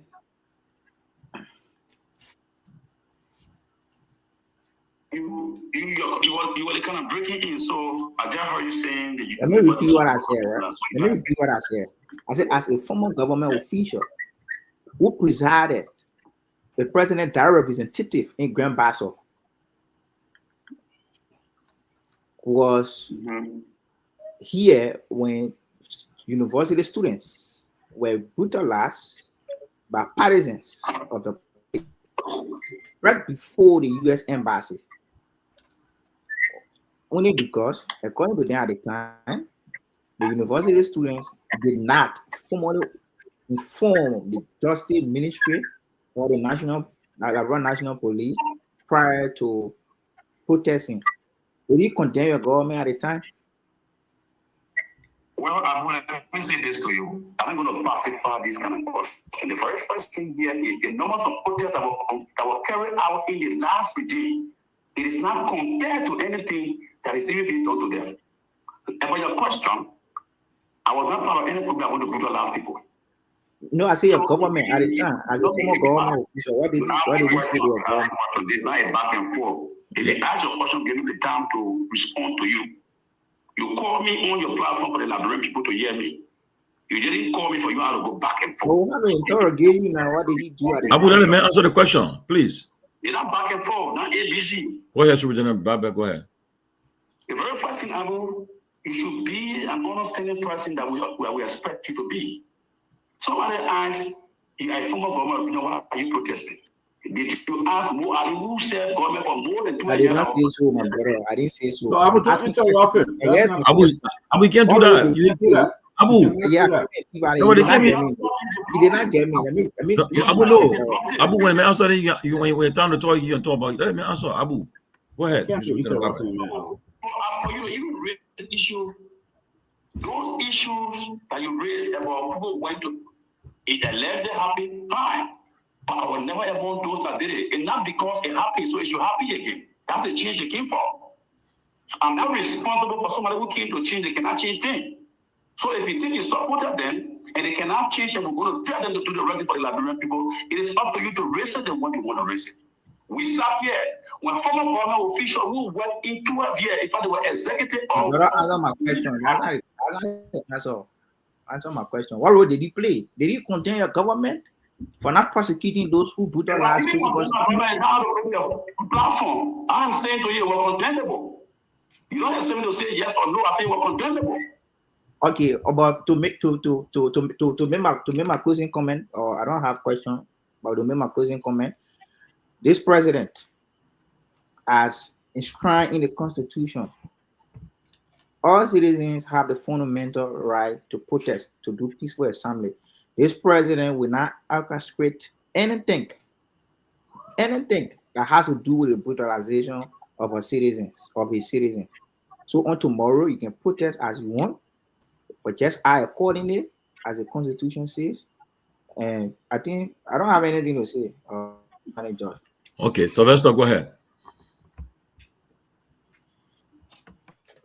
Thank you. A wonderful good evening to you, Honorable Superintendent. I hope you still protecting. I hope you still have our key.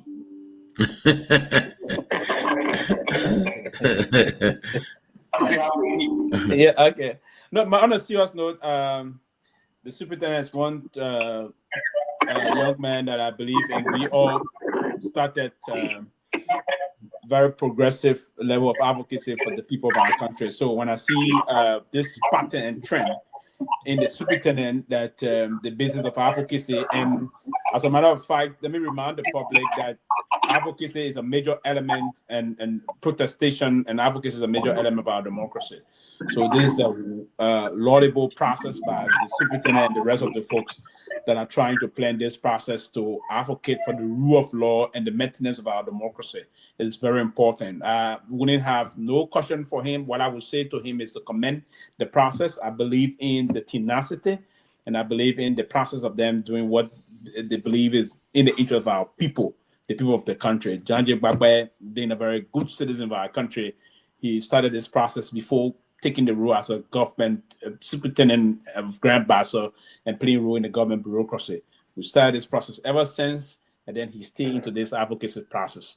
The only thing he tried to blend this with now in recent time, he being a major person that been coming there, a lot of support from the social media through his flagrant way of posting. So now he posts with his start of doing things. He say, yeah, the Bassa superintendent and the income rep, 2029 income representative also who want to do these things. So let me commend him for that. The process, I believe that he respects the rule of law and believe in democracy. So Mr. Babe, please note here that we do support the process whatsoever it may for us to contribute towards the peaceful assembly and calling for the rule of law to be adhered to. You always get us to count on us. We're going to support those kind of tendencies. There's no question, because I believe in his quest. I believe in his tenacity. I believe in his strategy and his exuberant way of advocacy in time past. Thank you. Ben. Mr. Superintendent, I have a question for you. Let's say for the sake of the discussion, if something happened in the past government that was wrong, does it mean that should continue to happen in this government? Absolutely no. Because that's the reason why we were removed from power, because people said we're not doing the right thing for the Liberian people. So if the Liberian people made a decision to bring in the rescue mission, why should the thing you condemn in the past keep happening? Here's my last question. So why would you say to anybody who was trying to dignify something that was wrong in the past, that because it was wrong that should happen now? What would you say to such a person? Well, I think you didn't understand my response. I didn't say because it happened in the past, it should happen right now. No, not you. I'm saying those who are saying because it happened in the past, so it should happen. What will you say to them? So what I'm going to say to them is they came to power on a platform of change, meaning that the past government were here, they didn't do what they're supposed to do. What they did was bad governance, and you cannot come and repeat the same bad governance. So we need to tell them to do the right thing, they promise all that they're going to do. That's why we are. Yeah. Okay. Before I let you go, Superintendent back. Tomorrow, if you guys go to, you guys assemble, and then nothing happens. Will you guys continue, or will you guys just disperse and go home? This is a non-stop protest action that starts at beginning tomorrow. I want to be categorical. If the government know, or if those so-called radical majority know what we know, they should not, they must not ask the police to use force because we are not going to use force. We are going to give our petition. If they continue this action, we go after them to RLG. All those lawmakers at RLG, we spend a week of protest, we carry part, we keep it there. So let the police, I know the following day show, let the police don't inflict any situation for this matter. We are resolved on this issue. We cannot sit in a place where the country is already divided. You get police behind. The country is divided. You understand? That's the situation.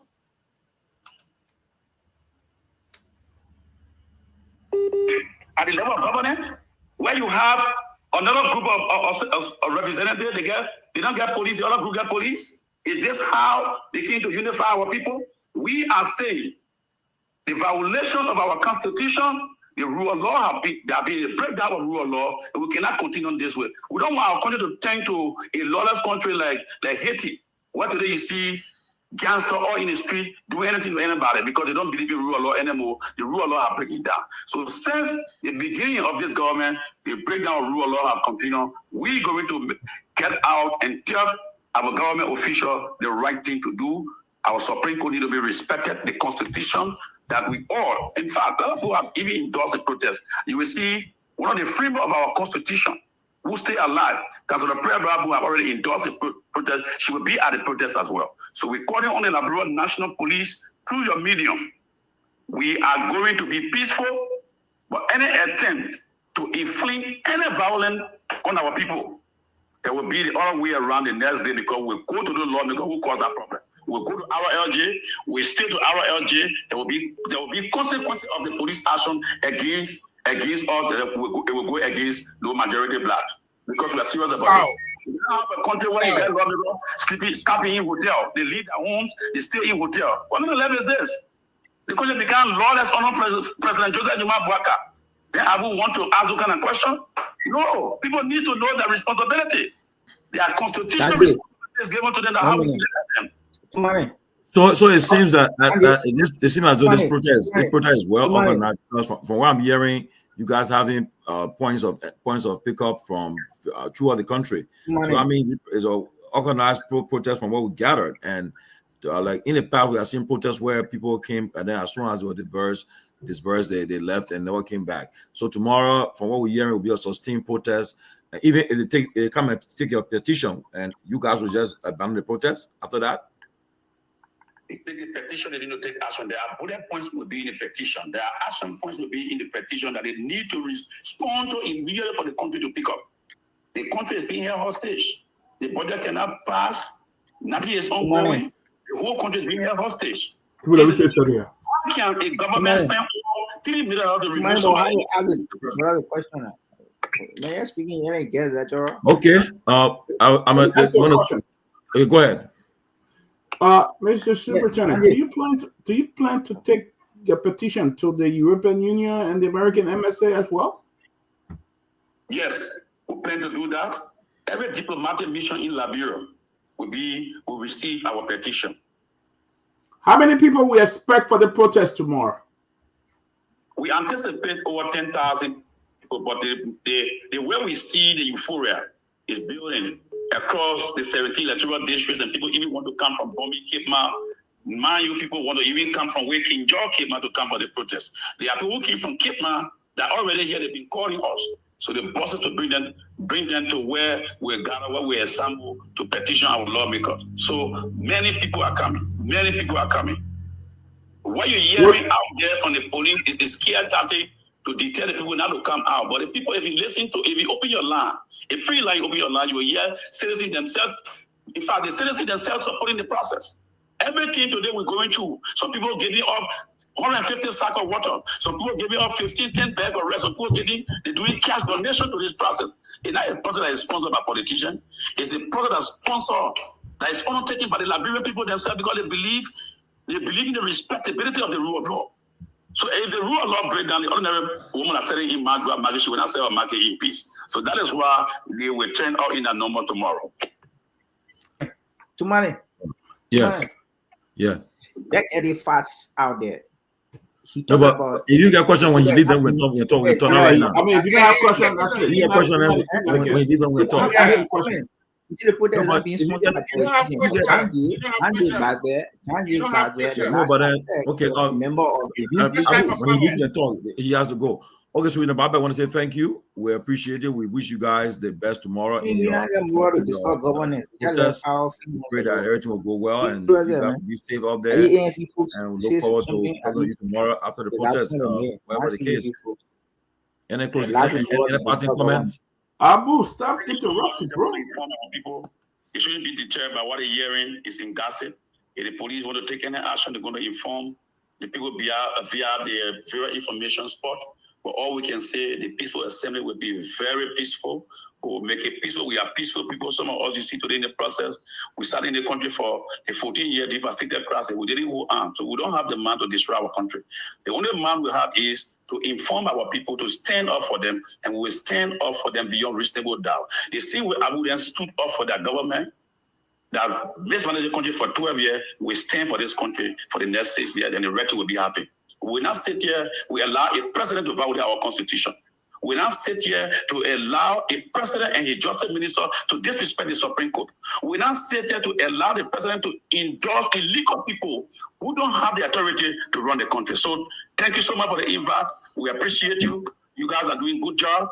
I can say to you, after the assembly tomorrow, we're going to get back on your show to tell you our next plan of action. Thank you so much. Please add a call in it. Thank you.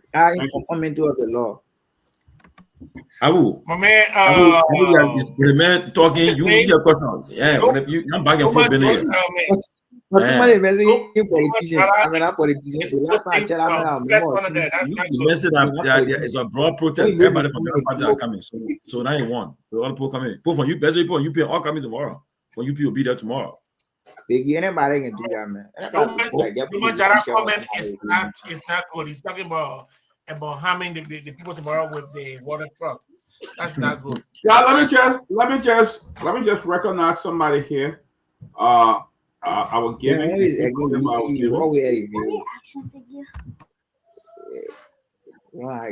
Let me just recognize somebody. Let me just recognize somebody who made a donation for us.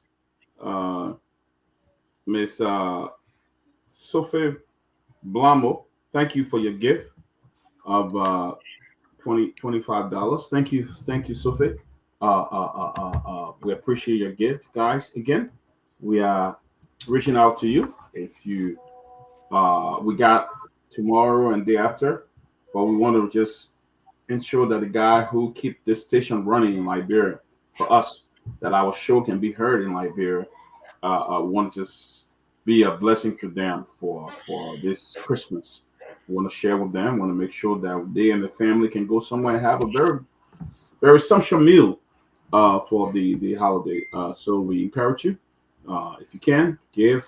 Our Cash App is out there. Can you guys move this now and then put our Cash App stuff back on? $10, $20, $15, $100, $200. We have people who give us up to $200 this gone week. We have Love Doe who gave a $50. Eugenia Green gave a $100. Palato gave $25. Joma the man. Joma Jallah. You think we match anybody who gave $500? Joma Jallah gave us $75. Aaron Gilman gave $100.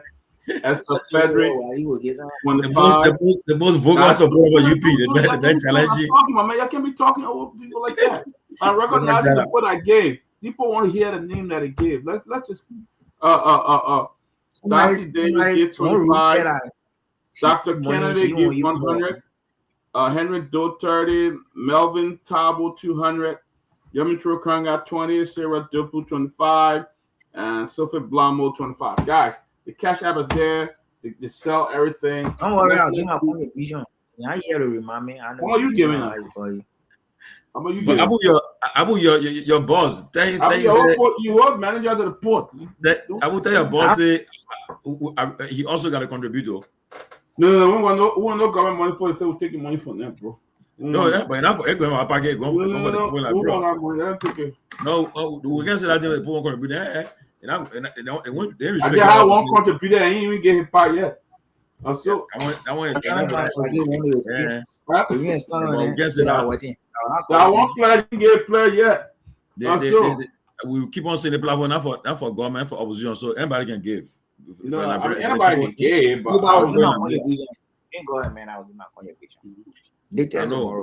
All right, guys. Yes, sir. For 6 years, he beat on President Weah. Beat on him. Every day we're talking. He was using the country money. He was riding private jet. He was doing this. He was doing that. Our president had followed suit. The man who ran on the mantra to change things. He's not riding a private jet. President Joseph Boaga flew on a private jet to Nigeria for the ECOWAS summit. Now, Kenya Airways, the other plane was just too small to take the president. He needed a special plane to fly him for a meeting, so he flew on a private jet to Abuja, Nigeria. So, what do you say about that, Jallah?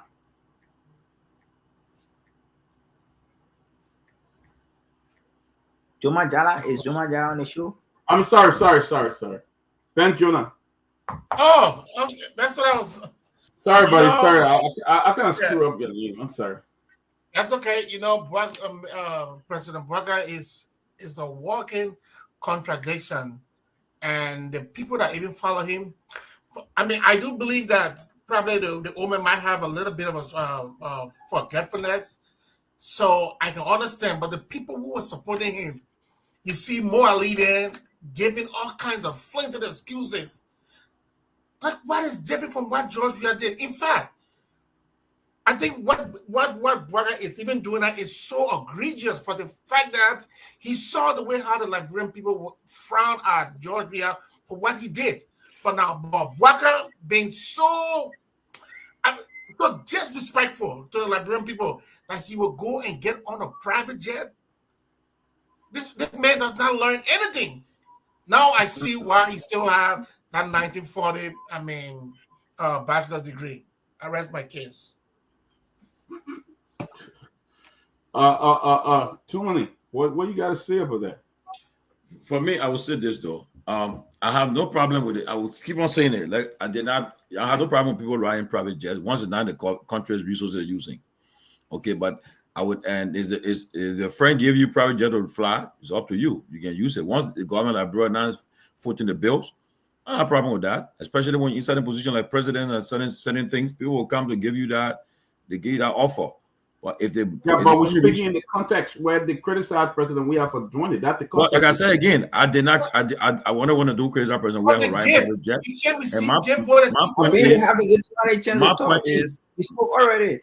My point is, I will have no issue with private jet being flown by people once the government like not footing the bill.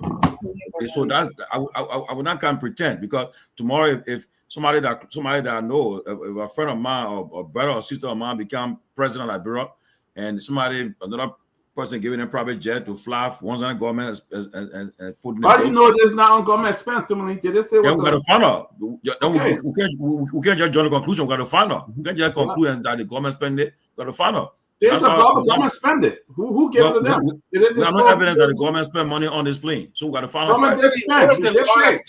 Where's the evidence? What evidence? Where's the evidence our President Weah friend gave him? I said again, I know I keep President Weah flying private jet. So I will be very honest. I will not accuse any private jet. I know the money will not no evidence to prove it.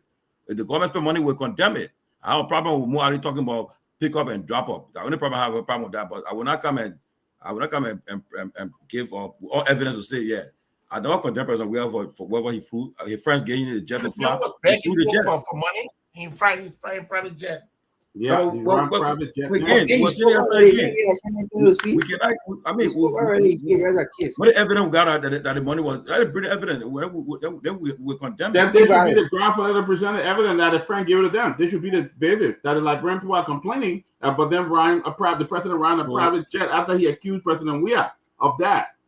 He accused President Weah of that. I always said, I will repeat again, closing argument is not an opposition platform. It's not for pro-government. It's well, we're not an opposition platform. They refuse. Everybody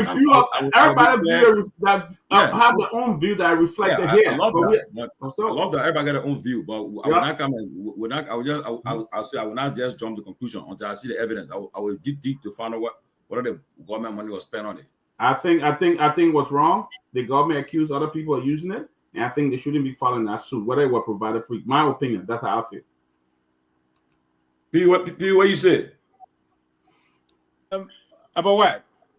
About the issue of the private jet issue? No, basically, for me, I have absolutely nothing to do with that issue to condemn private jet process, right? In the past, and I have one person that said it is more convenient to have our chief executive of our republic, the president, the commander-in-chief, the head of state and head of government, and our leader. He's the structure he's the embodiment of our state. So it is more inconvenient for the president to travel via that means. It is more efficient, and it is a little bit less because of the size of the presidential entourage sometimes. The complication and the convoluted nature of traveling with a president on commercial flights, right? I would support the president traveling on a private jet. I have absolutely nothing whatsoever to do with this process.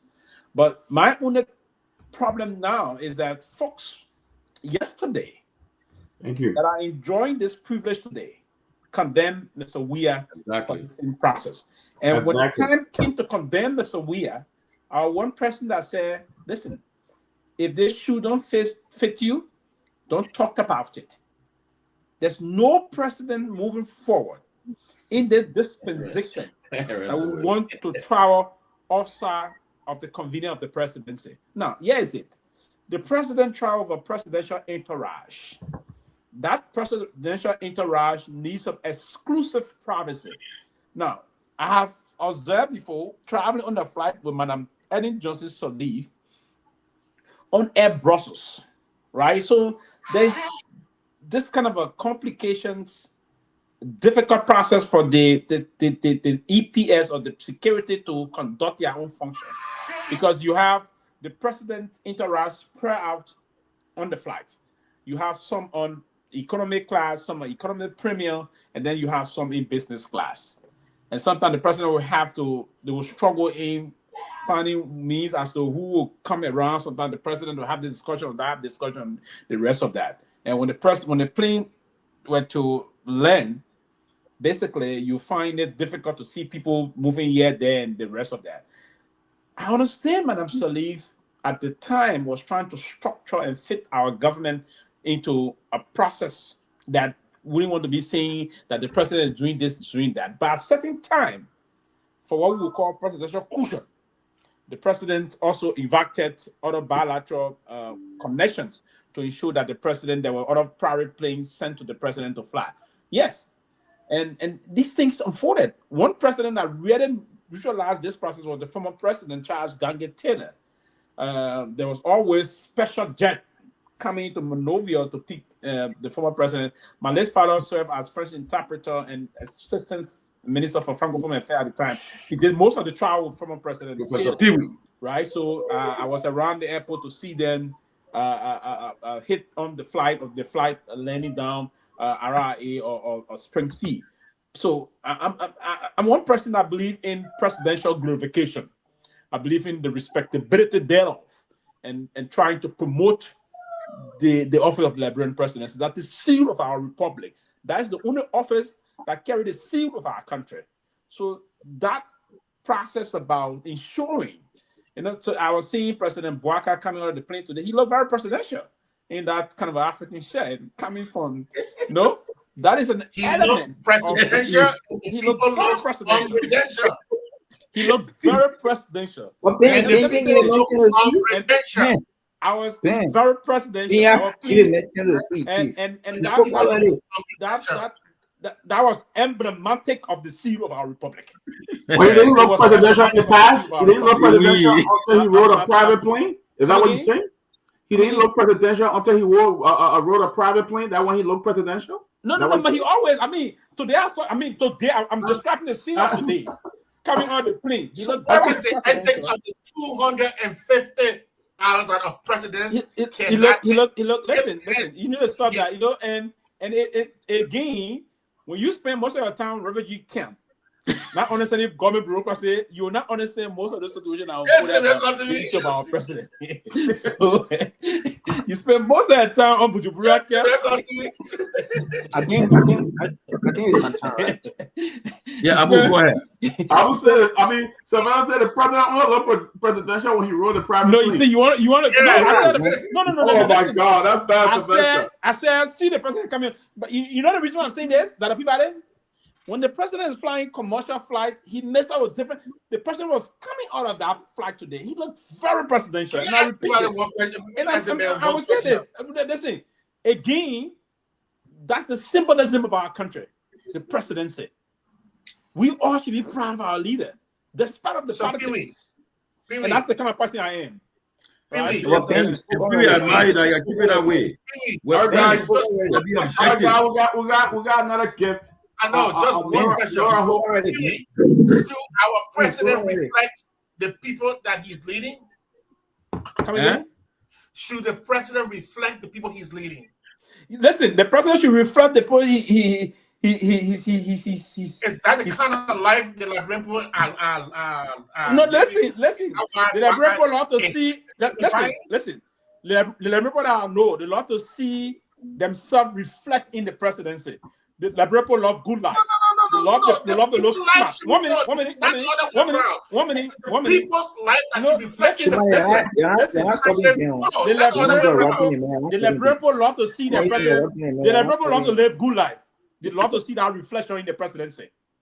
They love to see the president look glamorous, right? That kind of a life. They love that. Liberian man, you and myself, but look you in the face. I'm not talking about living in an extraordinary, flamboyant life. No, it's not that kind of a style. But the Liberian people love the kind of a modest, kind of a modified life to live.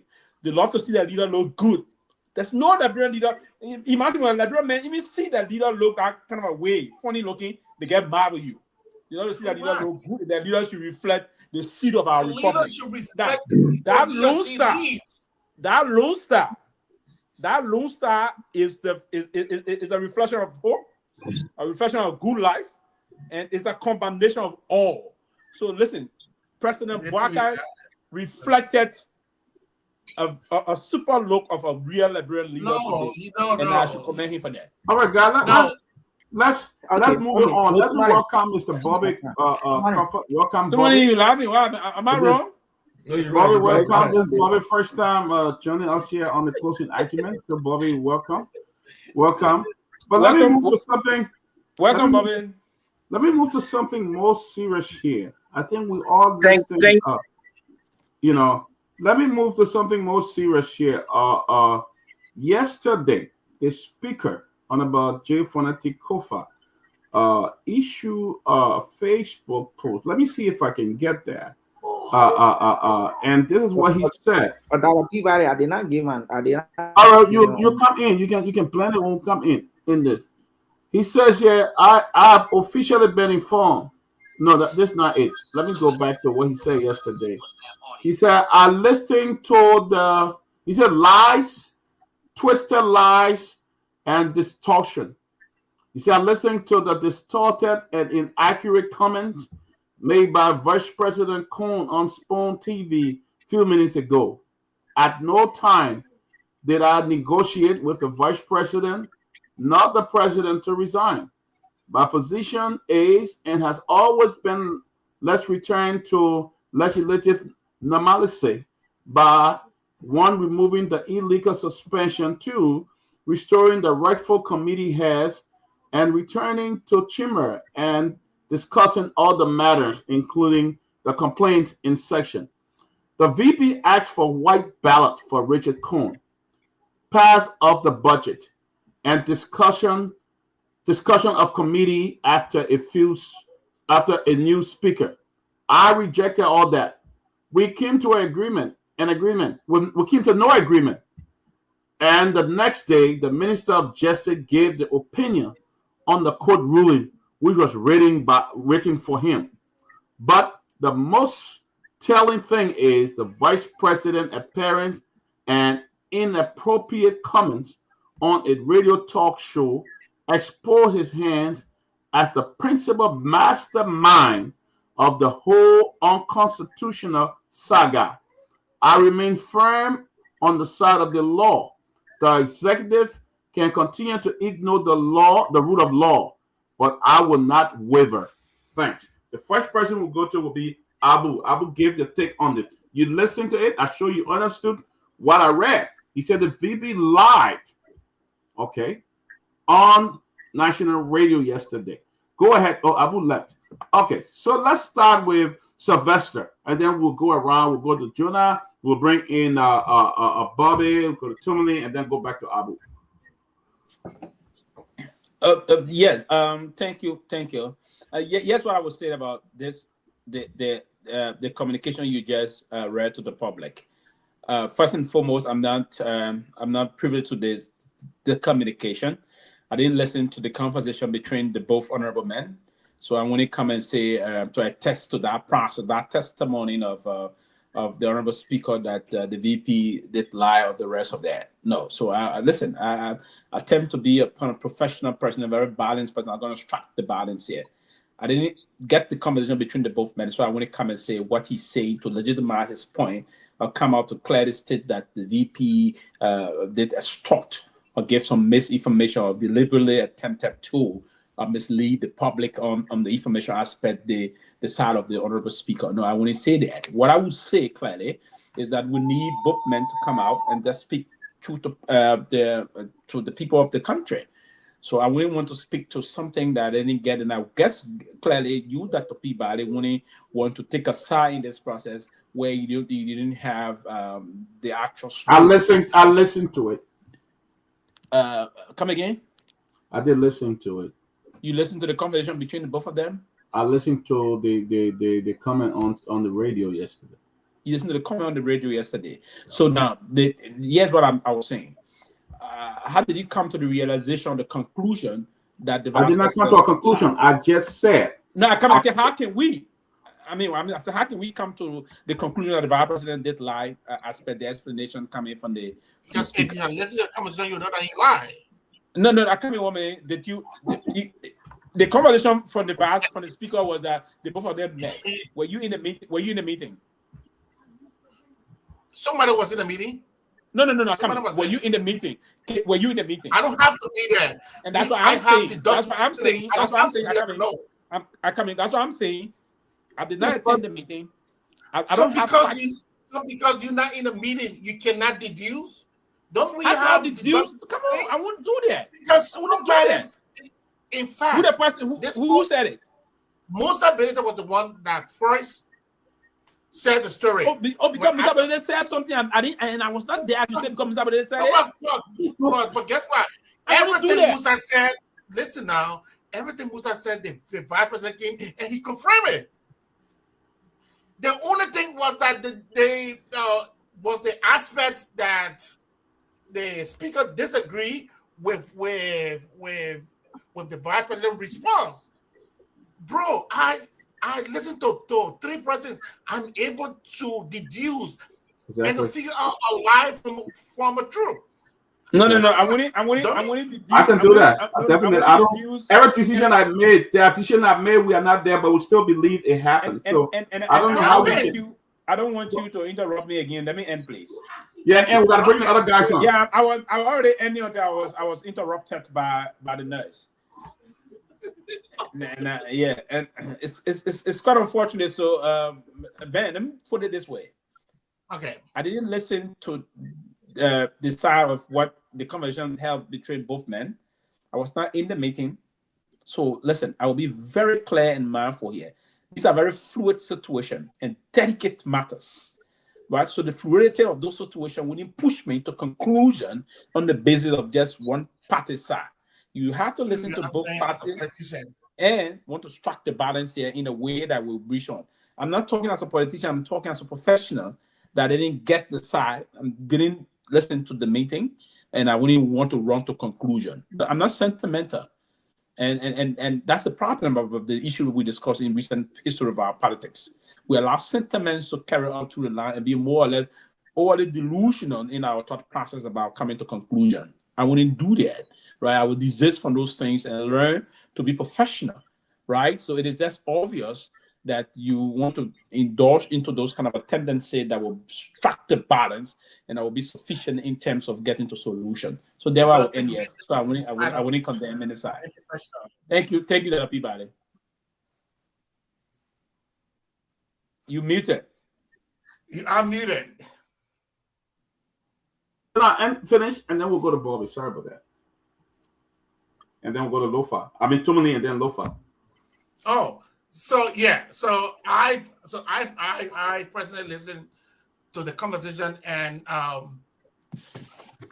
think Flanty have built some credibility with men over the period of time, and the credibility that he has built had made me to believe him more than the vice president.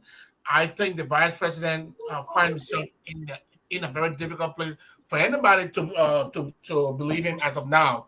Because this whole thing that is going on, he's aware that there was a meeting held. He acknowledged that they had a meeting with a group of people who are from the executive, meeting on a guy who you all agree have lost the speakership. So why are you guys having meeting with this man who you claim lost his speakership? You should not even be endorsing anything from this man. Let the law be the law, as all of us have been saying.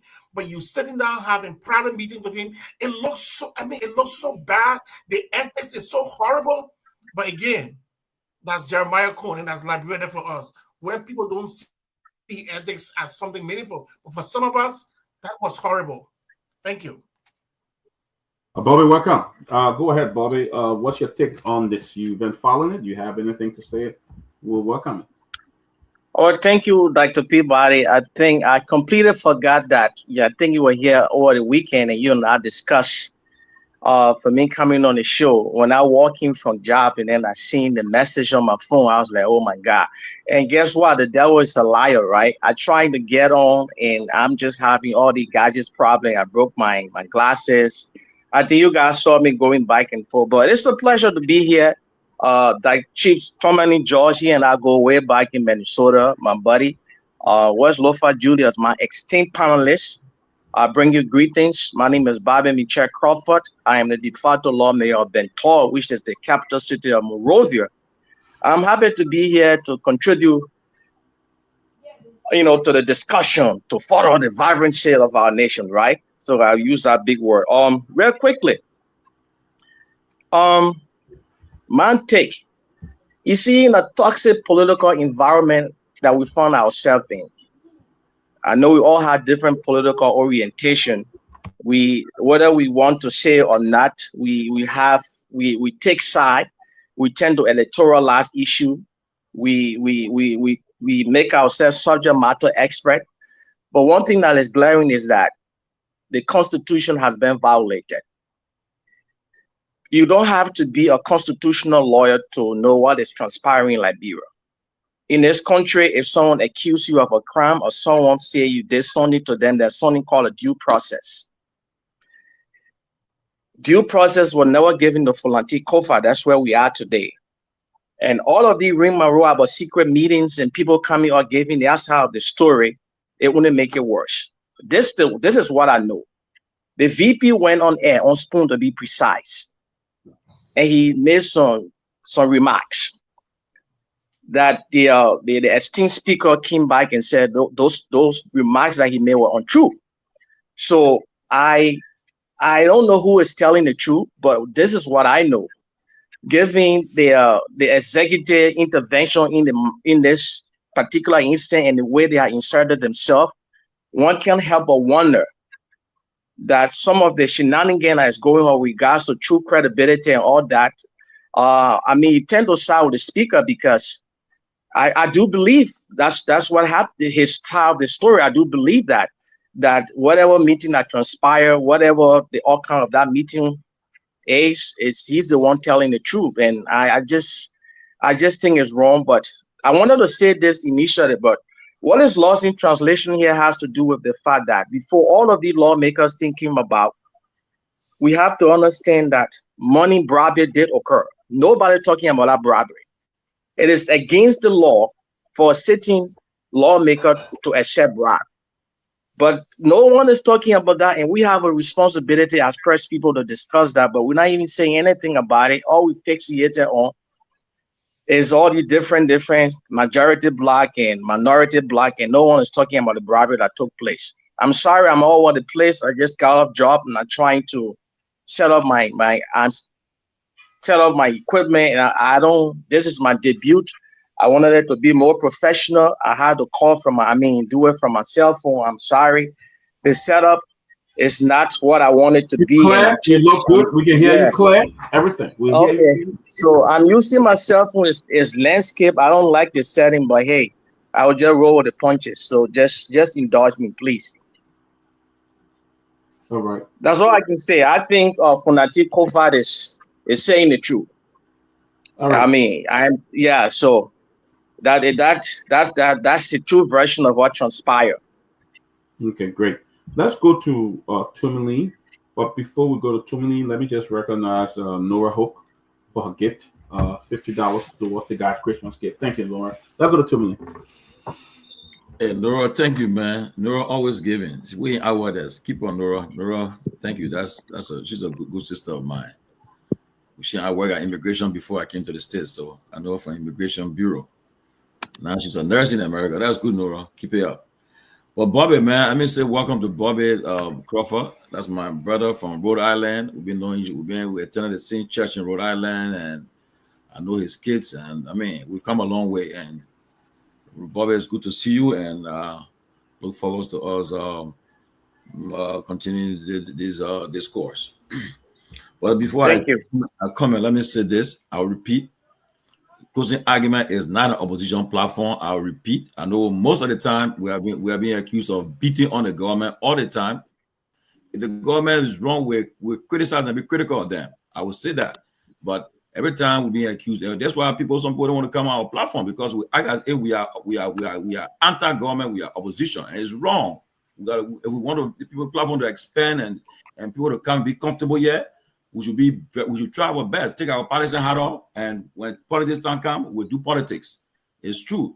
Yeah, remember I said it during the election, spoon turned to UP, and when the second round came, we endorsed the CDC and President Myean, and we did it. They were part election. Some of you guys. So now, be specific. Some of you guys. But you support that President Myean. Yeah, but you say that. Don't say that because I did not endorse CDC. No. All in our brother, but then why would we join our platform all together now? Don't say that. Our closing argument platform. Some things are not going to be said. I endorse for comments. Don't say that about me. Don't all on our platform. We're on it by our closing argument. Everybody watch us, so that we shouldn't go around. Abu, that I said, man, go that route because we're allowed to come on. Let you that one. Let me speak. So again, the platform is not for no opposition, no government. We'll be critical. We'll be our views, and it's good for our platform. If we want the platform to succeed, I know most of the people that watch the show for mostly are the people that are anti-government. It's good, but we should not make it into that way. Then we want to be having people that want to hear what they want to say. We can't do that. We had a discussion about child last night too, and people have different views about it too. So let us continue to. Yeah, so Abu has his right to defend whatever he wants to defend. Yeah. He has a right to do what he wants to. Exactly. I don't have to say. I don't. You have the right. You can defend. I attack my this. I'm going to talk about what I want to say. Okay, guys, let me have my space now. I'm going to talk about this. Guys, thank you, man. Abu, talk, man. Yeah, but I will be clear. We cannot, if you be honest, people why should they say you guys just beat on one side, and that's the problem we're having. When you tell somebody to come on the show, the people already, that's what happening. We can't continue to move this way. So now when the people come and say what they want to say, to him, yeah, no. wrong. We can't continue that way. If the government doing wrong, we condemn them in the strongest term. If they do anything like I would say today, the buses that are going to Cape Mount to Bassa, MTA buses, good. That's a good thing. They are commendable. Something that we commend them for. The issue about the NAFCA lady becoming chairperson of the fishery in Glasgow. That's good. Yeah. Also, the other general of Liberia, Garguah. Abu, come on, man. Abu, put talking, man. Don't you can't be this. We're not going to this point now. Let me recognize Catherine. We have one Catherine Gibson. Yeah, I still talking, man. Send us $50. Catherine Gibson. Yeah, thank you, Catherine. So, Abu, talking, man. Abu, stop it, man. Put talking. Yeah, when you're talking, I can talk, man. I beg you. So, yes, I'm going to tell me talk. So, yes, I will commend the other general Liberia, Garguah. He signed an agreement with the U.S. government for transparency in our auditing process. That's a good thing. So, we'll be that way. And I think that's what we should do. Everyone have their own time. When you come to the talk, you want to praise, you want to condemn, you do it. But we should be objective and take the partisanship from there so that our platform can be respected and grow. We can't just be concerned as that one side, no. They're affecting all of us now. So we got to be very, very upfront with that. Who's going one side here? Everybody, you said if that's the view of everybody. Majority of the time, everybody watching, oh, do you just be on one side? Oh, do you? For everybody else. I've seen it. No, that's wrong. Don't do that. Everybody speak on. No, I'm saying it. Mama, I'm telling me talk. You give me time to talk. When you tell me talk, I'll express myself.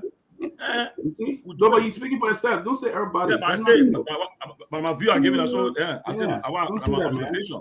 Oh, do you be on one side? Oh, do the platform? We don't see it. Everybody know that. Nobody speak against the government. Everybody speak what all we do 24/7. We just be on one side all day. All do and we can't continue that way. We change. Everybody will be going different side. That what we do. But I know very well I'll be independent, objective as possible. All I try to do going forward. So the issue about the issue last night. Yes, I was just like I said, the VP had no business calling on spoon or going on spoon in the first place, especially all threatening. I think he made an error to do it because the reaction on social media is everybody seeing it now. And yeah, certain things you just keep silent. You don't go there.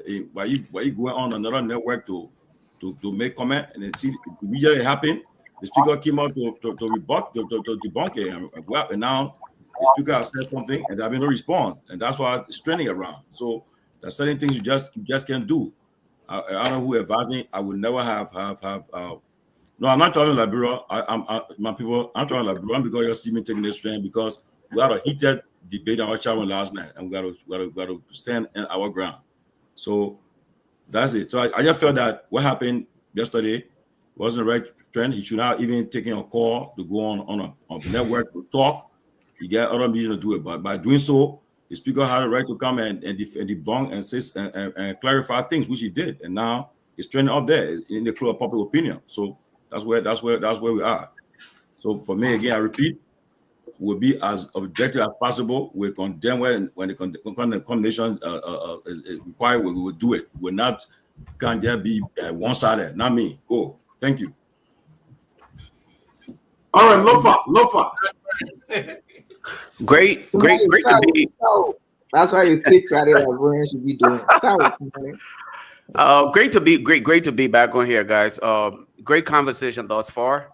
To my man Bobby, welcome to the show. Thanks for joining us, adding your voice to the many voices that continue to fight for true transformation in Liberia. Your presence here actually adds a lot to that, and you're encouraged to make this a home. Be a part of the conversation as much as you can. Just like we encourage everybody else to contribute to these conversation. It's very important and healthy for our true transformation that we want.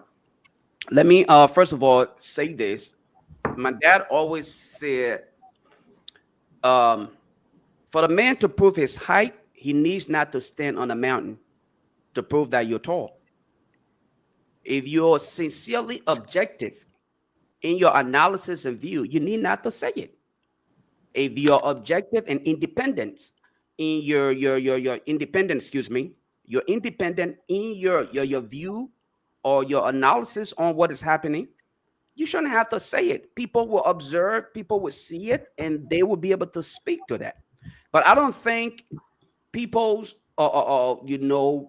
view should be seen as though it is considered a form of opposition.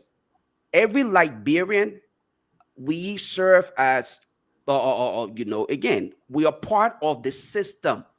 It is because of the failed system that got every Liberian to feel the way they feel. I don't think it's because people sincerely hate the government. If that was the case, you would not have all of us coming on here almost every day after work, before work, or other platforms that dedicate their time. Whether it is criticism, my only concern here is let it be done constructively. Once it is done constructively, the government take use to those things. They benefit from it. Okay? Yesteryears, we did the same thing to CDC. Seditions referenced some of us as enemies of the state. And today we are not hearing the same thing from UP folks. They're referencing other people as enemies of the state. But at the end of the day, some of these recommendations, they benefit from it though. They take use to some of these things, they implement it, and they look good at the end of the day. If you are to follow what happened, the trends of events during the CDC government, you will realize that every time people criticize CDC, they made some adjustment. I don't think this platform in any way, shape, or form is an opposition platform, but our view may be a little bit harsh on the government because of their performance. And no Liberian wants to sit over here and see the repeat of President George Weah presidency in this turn, and that's what I'm saying. This is exactly what is happening today. The same things that happened yesterday. President Boycott and other people complain about President Weah having to travel with private jets. Did he not know yesterday that he was aging and he needed that level of comfort when UPS were running around the social media and throwing bombs with wars, criticizing President Weah for his travel in private jets? They did not know yesterday that they would need the same level of amenities that is being provided to President Weah? No. So I don't think we are an opposition platform, but again, we will be critical in our analysis. And that is just who we are independently. And that's why, all of us here, again, nobody have to put words in anybody's mouth as to what to say. As to the vice president's decision, this speaks to the state of the nation. This is critical, and people are taking light of it. Judgment. Mr. Alexander Cummings, in one of his statements, said, I think it was in one of his press conference, he said, leadership matters. In leadership, you make critical decisions. You think analytically, okay? As a leader, you think before you act. What was exhibited yesterday, it truly exemplified the poor leadership ability of Vice President Jeremiah Kuhn. This is the detriment we find ourselves in. A man who could possibly, the potential president, is picking up a call instantly and responding to questions that is related to a national issue. This is a man who could potentially serve as your president tomorrow, and you think it's a joke. This is a man who will actually open up the country to issue of security, major security concern. You think this is a joke? This man sat, he took a phone call, and the reason is obvious. All of these guys have something hidden, and they are afraid because they have this Robin Hood relationship with the individual at the other side of the coin, the interviewer, okay? So they're afraid. So every time he says, Jack, jump, they have to jump because there is something they are afraid will be published about them. and the public will get to see what they are about. And that's the reason why this man can sit and do these kind of things, okay, and jeopardize the state of the nation. And you don't see these things, people being very critical of it. The vice president, I tell, like, he was actually the custodian.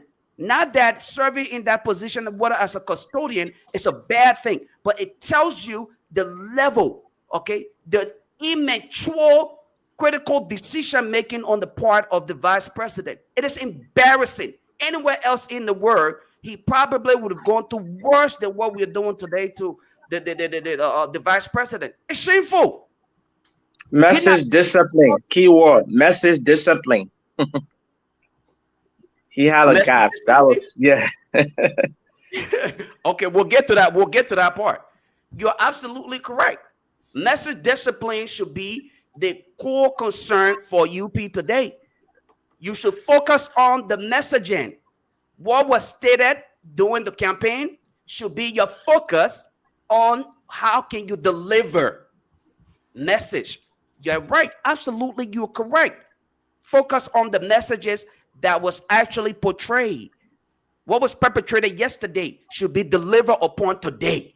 That is what you are actually saying. When yesterday, when you said having to fly private jet was unacceptable, today you should be proving that. That means you're. If I'm willing to tell my brother Lofa, thank you for those kind words from you. Yeah, when you greeted me, I think I'll still having gadget problem going in and out, but I think I'm here. I'm just going to stick with my phone. But I'm not like what my brother said regarding to dignify the office of the president. For me, I don't have no qualms when it comes to because we don't even have a plane to begin with. So how you expect the president to travel? What I will frown upon is the composition of his delegation, the amount of people he carrying. Because either way, you don't expect the executive to fly coach or to go economy. He has to, get some kind of a charter plane or whatever it is. So I don't have a problem with that. But I mean, in this polarizing political environment, we all take side. And to Tomalin's point, if you want to have this closing argument, a balanced platform, you should invite guests that have, that favor the ruling party and people from the opposition community. For me, I made no qualms about it, and I'm unapologetically a member of the Alternative National Congress. Whatever platform that I have, I mean, I will try to be objective, but at the same token, I have my bias. So I believe that Mr. Cummings is the person best suited to transform Liberia. And every opportunity that I have, I'm going to perpetuate that on whatever platform I find myself. So I mean, it left with the show itself to find guests, people that share different political view, because we all will come here with electoral lies, we will pontificate, we will make a story, we will fabricate, we would engage in propaganda, because that's what it is, because we're trying to send a message out there. But I know it's a tough environment, man. It's hard that you can't take side. It's very hard, especially all of these shenanigans going on, and a lot of the lawmakers are not even schooled in parliamentary procedures. It's just difficult. It's very difficult not to take side. I just wanted to put in my 2 cents. I'm sorry. Abu, go ahead. You haven't spoken.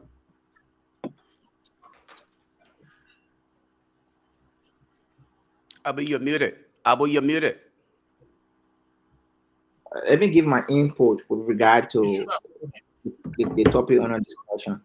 On yesterday, like any other statement or state person or state personality we do to inform the people they serve. So on yesterday, it was not a surprise to me when the vice president spoke to the people of Liberia. And the reason for that is because there has been speculations from the pro-Funati folks that this vice president is one of the engineers behind the removal of Funati Kofa. And they were meeting held, and in that meeting, it was speculated or it was alleged by Musa Hassan Bede, one of the representatives from the pro-Funati bloc, disclosed on Spoon Talk that there were conversations, and that conversation centered around asking the speaker to resign. So it is against our backdrop, like any media folks would do, to have both sides of the story. So what did the guy do? The guy did call the vice president. Lofa, I see you shaking your head. The guy called the vice president. And the vice president dispelled some of the vice president dispelled some of the rumors that has to do with his character, because he has been accused some of our numbers, even by folks with on the very platform we sit on today, that the vice president has been an engineer behind a rumor of Funagi Kova.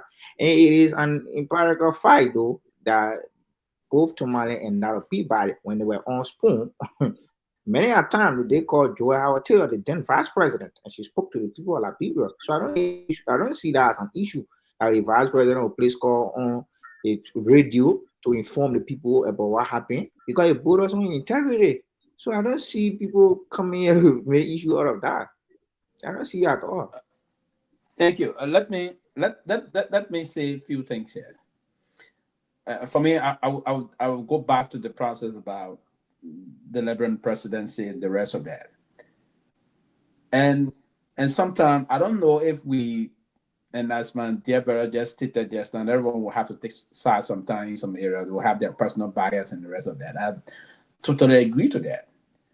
But one of the processes that I will always say here, I don't know, folks will blatantly want to just do things because they want to do it, or they actually understand the personal nature or the nuance that of certain government bureaucracy. Why would we sit here and even want to be talking about a presidential interaction plan look the way, and we don't want to see the kind of a conference or the portfolio the president is attending? You have the ECOWAS Extraordinary Summit and Head of State Council meeting. Then you expect the president to just go there with two persons, maybe the president himself and his security. Now, when it's Head of State and Council process, I've worked myself in bureaucracy and in diplomacy before. That kind of a function, the entire presidential entourage will comprise of technical delegations that will include the Ministry of Finance in some case, like this case, the Minister of Finance attended the function. The Ministry of Foreign Affairs and the Minister of Foreign Affairs will have a delegation.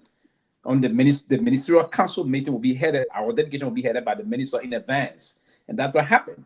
Those two ministers went in advance of the president of the republic. And the president now will complete the entourage by heading the entire government delegation in the Council of Head of State meeting. That's the higher ballot making process of ECOWAS. And then folks are saying the president should carry it. So you expect, let's say for instance, the Ministry of Foreign Affairs. You have the Bureau of Afro-Asian Affairs that will accompany the Minister of Foreign Affairs to that function. And the Bureau of Afro-Asian Affairs probably will have maybe 2 or 3 technicians, including the assistant minister. You have someone coming, maybe a desk officer, 2 desk officers also in the office of the minister that will also be part of that. Then you have a representation from our mission there at the ECOWAS. There's a structural process that is already in place to execute those technical portfolio on the fringes of this conference. It is very prudent that those things unfold. People expect our president to travel and then only travel with 2 presidents. No, we have different kind of side meetings that are going to be held. And those technical detail meetings will be represented, our country will be represented by different professionals and technocrats. So presidential delegation are measured as per the kind of the width of the conference. You wouldn't expect the president to go to a full-fledged ECOWAS Head of State and Council of Ministers meeting with 5 persons or 10 persons. No, that's not a detailed delegation. How am I said to sponsor? We are a country. We're not. People can forget sometimes they believe that we are kind of a social community. No, we are a country. If our president is traveling, and I will always vehemently disagree with folks that will want to tend to say the delegation is that, the delegation is this, to just move to Nigeria. It's a 2-hour, 45 to 3-hour flight, direct flight. And we need that kind of representation in the basin. That's the ECOWAS region, and that's our country. We have different kind of committees and representation should be made at those functions and at the time the president is visiting. So So even visit with that amount of person, the president delegation will go, the Ministry of Finance, the Ministry of sometimes the Ministry of Defense. That meeting will comprise of the Ministry of Defense. So you have sometimes 4 or 5 different ministries representing the country on along with the president of Liberia. That's the foreign minister. We had the council of the other thing, including the office of the president. I will head the entire delegation. If you have around 10, 15, 20 presidents representing us, that's not too much of a delegation, my dear people and friends. It's not. So we mad this thing too much that we cannot. That's a country we have. We don't. That's not a community that we're running there. It's a country, and our representation should also be met. The fact that we pay our due, we pay all of our due to those bilateral and multilateral institutions. Now, the bilateral relationship with Nigeria, the multilateralism concept is coming from ECOWAS. We do have our quota we pay to ECOWAS. We have to make our representation in terms of those committees we are on and all of those basic technical support we have to give. The same goes to the United Nations General Assembly. And the same goes to other major meetings like the focus and other major TICA focus and the China Liberian African Summit and Japanese African Summit process and the rest of that. So it is important that our country will have to make those kind of bilateral or multilateral representation in the best interest of the country. That's part of the reason why we are members of the Committee of Nations. We're no longer a pariah state. We're not a pariah state. We're not a pariah state will be precluded from international gatherings. They need a progressive. Our representation to be in full. So I will vehemently disagree with folks that want to have the mindset that our delegation is this line because we are this. No, we are a full state, part of the Committee of Nations that should be part of the representation process of global politics. But it's only fair that I interject here because I the one who frown on the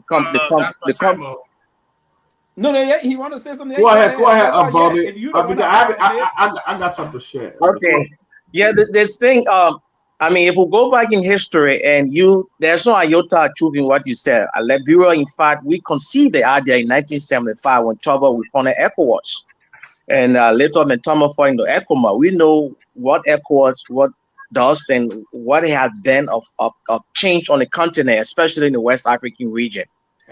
There's something called being a good steward of the natural resources that you have. What you just said is speculation. If it is what you described, that what actually transpired, kudos. Because you don't want to go to a conference, and not being fully represented by virtue of the fact that you are the cornerstone of that so-called organization that you founded, and then you are a full-fledged member, you want to go fully represented, but we can only speculate. But what we know is that 19 people went over there, and we know, given the history of Liberian president, George Weah did it. Whenever they travel abroad, even if it is a conference that they require a Zoom gathering, they will take 20, 30 people with them. It's against the backdrop of rampant unemployment. It is against the background of people salaries not regularized. People are suffering. Then you have data issue. I understand you want to be fully represented, but you have to look at what you have. You can't carry the foreign minister and then you carry the deputy to the deputy, and then the office boy. And in most instances, that's exactly what happened. I'm not saying that's what happened, and you cannot tell me what you just described here. If anyone listening tonight will say, yeah, this man been in foreign service, he's saying the right thing. But that's not exactly what transpired. The political advisor, Mandela Cooper, went with her boyfriend. That's why you that's watch us. Okay, let me say the reason why I was saying. And Mandela Cooper went with her boyfriend, and then her husband, whatever, and then another person. So there's just that large contingent of people. No, it's extreme. Mandela Cooper saga. I don't want to go. I don't know if you. No. I'm just telling you the composition of the delegation. Here's what I will say quickly. People have 1 minute, please. Here's what I will say quickly. The reason why I'm saying what I'm saying to you is that you gotta understand the portfolio nature of the representation. Yes, which I don't disagree, but that's not what transpired, my brother. The foreign ministry, and I I'm distant from the Ministry of Foreign Affairs now, but I do understand everything that is unfolding in the Ministry of Foreign Affairs. Because I got good friends that will inform me. Even critics of the ministry of the government that stay in the ministry will inform me. But here's what unfolded. The minister went on the delegation, headed the delegation on the Council of Ministers, along with the foreign minister, the finance minister also there. But the assistant minister for Francophone and Afro-Asian affairs, who have got proximity and sector over Africa and that of China and Asia, represented the was head of the technical staff moving to the ministry there. With very few, handful of staff help the minister to do. A handful. Come again? Is a handful of staff when we are part of the delegation? Handful around from the foreign ministry, handful of staff in the ECOWAS gathering around 4 or 5. That's handful. 4 or 5. The entire government dedication to that ECOWAS process were around between 17 to 18%. No, 19. According to the press office of the president, 19 delegations. That was when I said 17. That's my brother. That's approximation. So 17 or 19. Are we not saying the same thing? All right, but let me 17 to 19. So basically, to my point quickly, the reason why I'm saying they quickly that a Peabody, so 19 person representing our government to a full ECOWAS head of state and ministerial council meeting. That's a very reasonable amount of representation. But in terms of the structure, because it's a square process, you have the technical head of state, the head of state meeting, which is the head of the council and state meeting.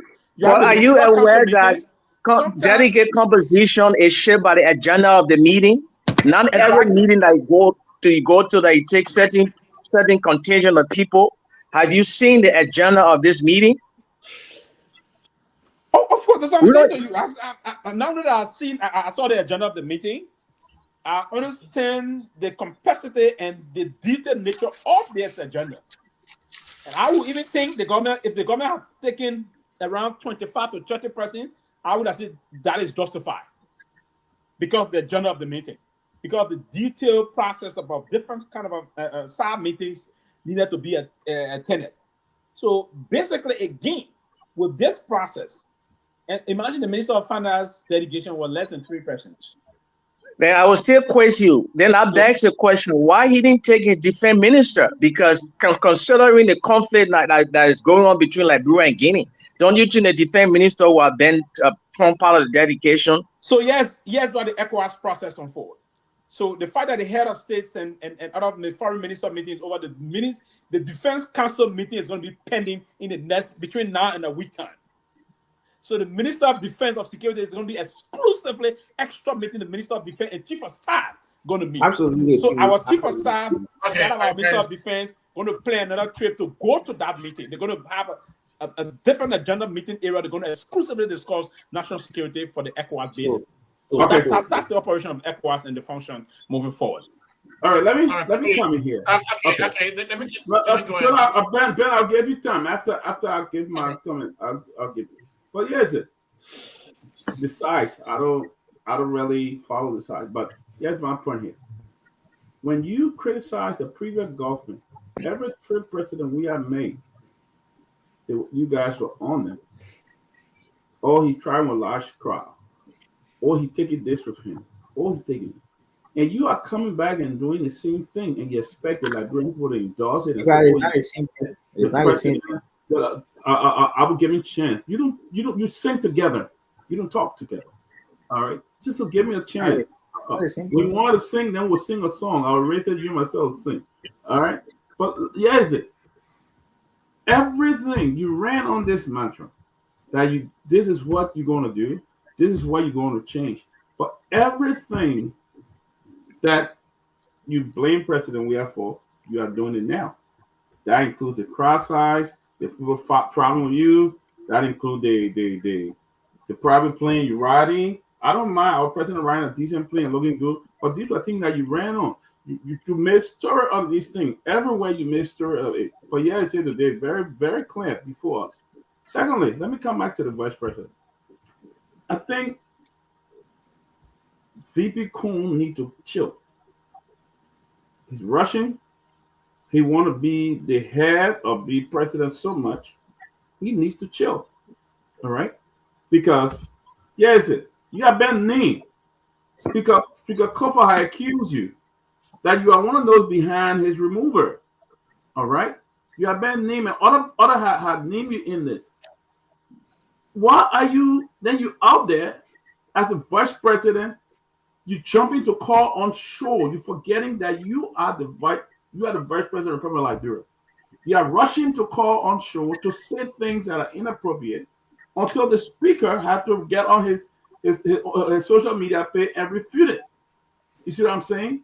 I think this is wrong. Then you get out there again. You appear there with the Chief Justice of the Republic of Liberia, and people say, it's not wrong. It's not unethical. All right? This woman is investigating you right now. And then you appear at her personal program. What's the signal there? What does that show? You know? And then people are saying, oh, no, there's nothing wrong with it. You went to support small Liberian business and stuff like that. Is that something you show with your chief judge that is investigating you and you show up with them at his daughter program or her daughter program? And what do you think justice will be like? What do you think justice will look like? Without arrest my kids. Go ahead, Ben. You know, in 2015, it's not your time. All right. Hold on. You know, in 2025, there was an African president who reduced the salary from 15,000 to 4,000. This same African president in 2025. In 2015. Thank you for the correction. There was an African president who reduced the salary from $15,000 to $4,000 a month. This same president, in the same 2015, he canceled the Independence Day celebration that would have cost the country $445,000, and he used that money to build dormitories in schools and invested the other one in roads. In 2020, the same president again. He's from East Africa. He's dead now.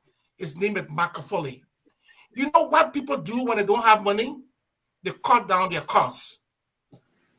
It is baloney for anybody here to tell me that a president must look presidential when the people are hungry. What sense does it make? Who told you the economy of Tanzania is 2 times bigger than Liberia?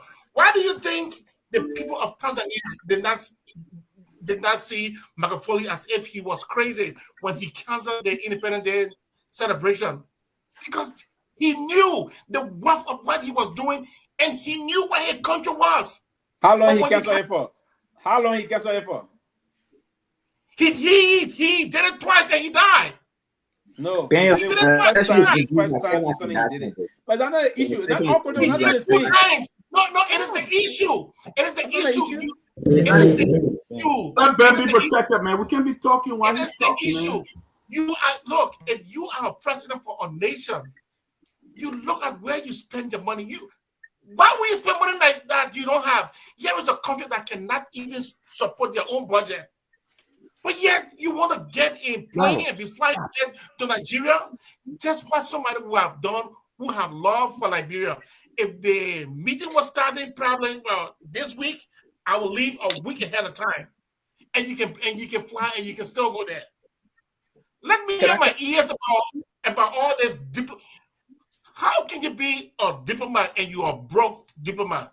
See, these are the same attitude we have as Liberia. With all this big show, people pretend to get and they get nothing.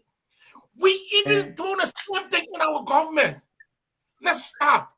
Cut your quota according to your measures. Don't overspend. Why are you overspending? What do you have to overspend? You don't have any time to say, oh, the members must look presidential and you broke. Come on, man. I rest my case. The man's there. Look, you wanted them to use Zoom, man. At least he could get on a Zoom call. Yeah, he does say now you drink one. I call 2,500. Look at last week. All right, I would like it. But Lofa, he said 19-year-old. Lofa, he said, I mean. Lofa just got to speak. I will go ahead and go to Lofa. Okay, so the what Ben said, right? As always, a section is induced by self-aggrandizement. You talk about a president, a sitting president of a nation, traveling on an official trip to go and make the case for his country. And you see, you should not carry lieutenants who's supposed to be having silent conversation. Are you serious, Ben? Are you serious? This president has reduced his budget to 40%. Go and check it out. It is an green fight. He has reduced his budget to 40%. And you know where you come on the show with all of the the sophistication you claim to have, and you are not knowledgeable of that. This president reduces the budget to 40%. But quickly to the man said it 3 times already. Yeah. So like I stated,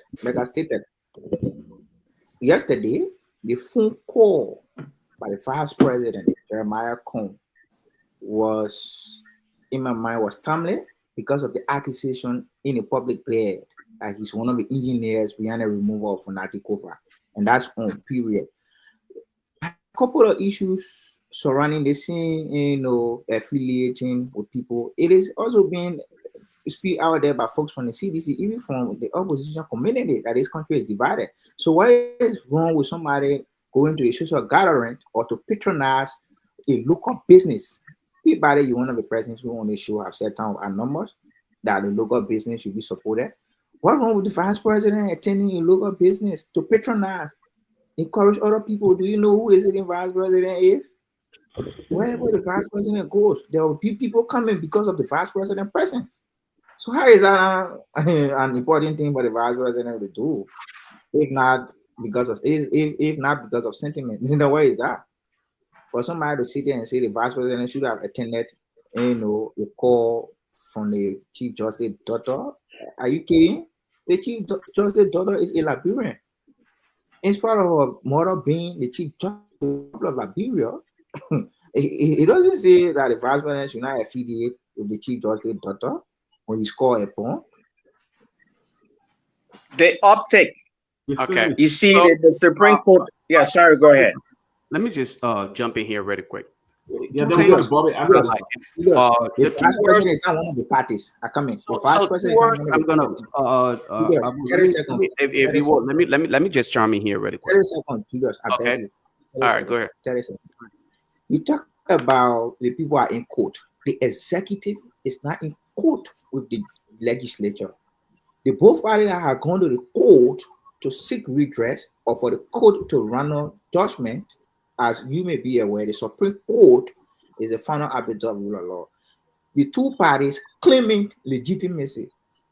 And what did the other party do? The other party went to the court for the court to adjudicate this matter. So, like I said the other day, the executive will deal with where the quorum is being conducted. That's what the rule says. So for you to come and say the vice president ain't equal to anybody, the vice president is part of the executive. I did not say they ain't court, but I'm going to rest my case and let my brother Julius speak. So, no, I didn't say you. There are two key words I want to highlight here, and Bobby just mentioned one of them: optics. And the second one here is being able to prioritize priorities. Okay, and I would deal with the issue of optics when based on what you just stated, Abu. In politics or the position, let me just say the position the vice president finds himself in, okay? Any decision on his part is highly either criticized or discussed based on the optics and the result of it. Okay, his presence with the current situation, regardless of whether the Chief Justice or the Associate Justice, whoever may have been at that event, spoke to him directly regarding the current situation, it don't matter. You know the reason why Pewee continue to invoke this statement about I wasn't present when the conversation was held, I may not have been there, I don't have evidence. That is because he's simply telling you the optics of all of these things matters. Okay, so don't sit here and tell anybody his presence was in support of local or businesses. You know the best way to support local businesses? If the vice president is so caring about local businesses or Liberian businesses, let him cut his budget. Okay, let him cut it, proving, and make that budgetary allocation to provide subsidies for small businesses. Then the people will realize that he cares. Okay, create job in the private sector, create an enabling environment so that the likes of you and other people would not have to rely on government job in order to progress. Because when you create that competitive environment, when you create that enabling environment where the likes of Bobby or Benjamin Jonah and other people can see reason to come and invest in Liberia, that way they will provide you a job where you can hopefully make $50,000, $60,000, $70,000 a year, and you will not have to rely on your politicians with no idea as to how they can transform the country. And that's part of the reason why they refuse to do these things, because they want to keep you in their pockets. So the optic is bad. The result is terrible. The vice president showed an immature idea in decision making. So the issue of priority, let me address my brother Pewee. Pewee consistently make this thing seem as though, hey, it's okay for the president to misrepresent his campaign messages because he's now the president. For Christ in heaven's sake, it shows how insensitive you are, Pewee, to the plight of the people. It shows how much you just don't care that our brothers and sisters who may not have admission to schools this year, you don't care about that. You don't care about the fact that folks cannot, folks are not getting admission to medical institutions because they cannot afford the admission fees.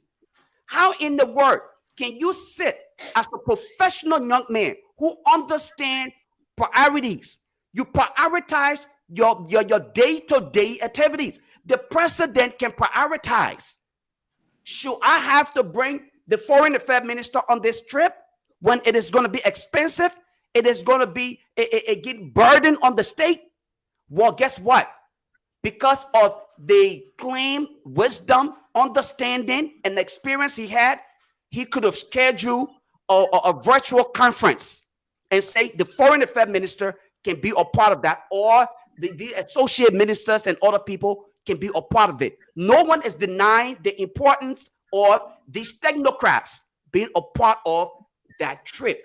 But when you consider yourself in a state, the economy that is crumbling, and you're still just literally ignoring the reality and still wanting to be presidential, when your people are living and dying in abject poverty, it tells me that you're very insensitive. Something that most Liberians complain about, Pewee. Let us not focus on what happened yesterday. When we have transformed Liberia, when the economy starts to boom and young people are provided job opportunity where they're not relying on government jobs, where they're not being used as militants in order to stand in the streets every time, then the president can fly in a much more presidential flight or whatever, and the people would not care. But right now, it is only proven that he is very insensitive to the plight of the people, and I think he should be very embarrassed. Listening to you tonight, I think you should get mad at yourself when you leave from here tonight, Pewee.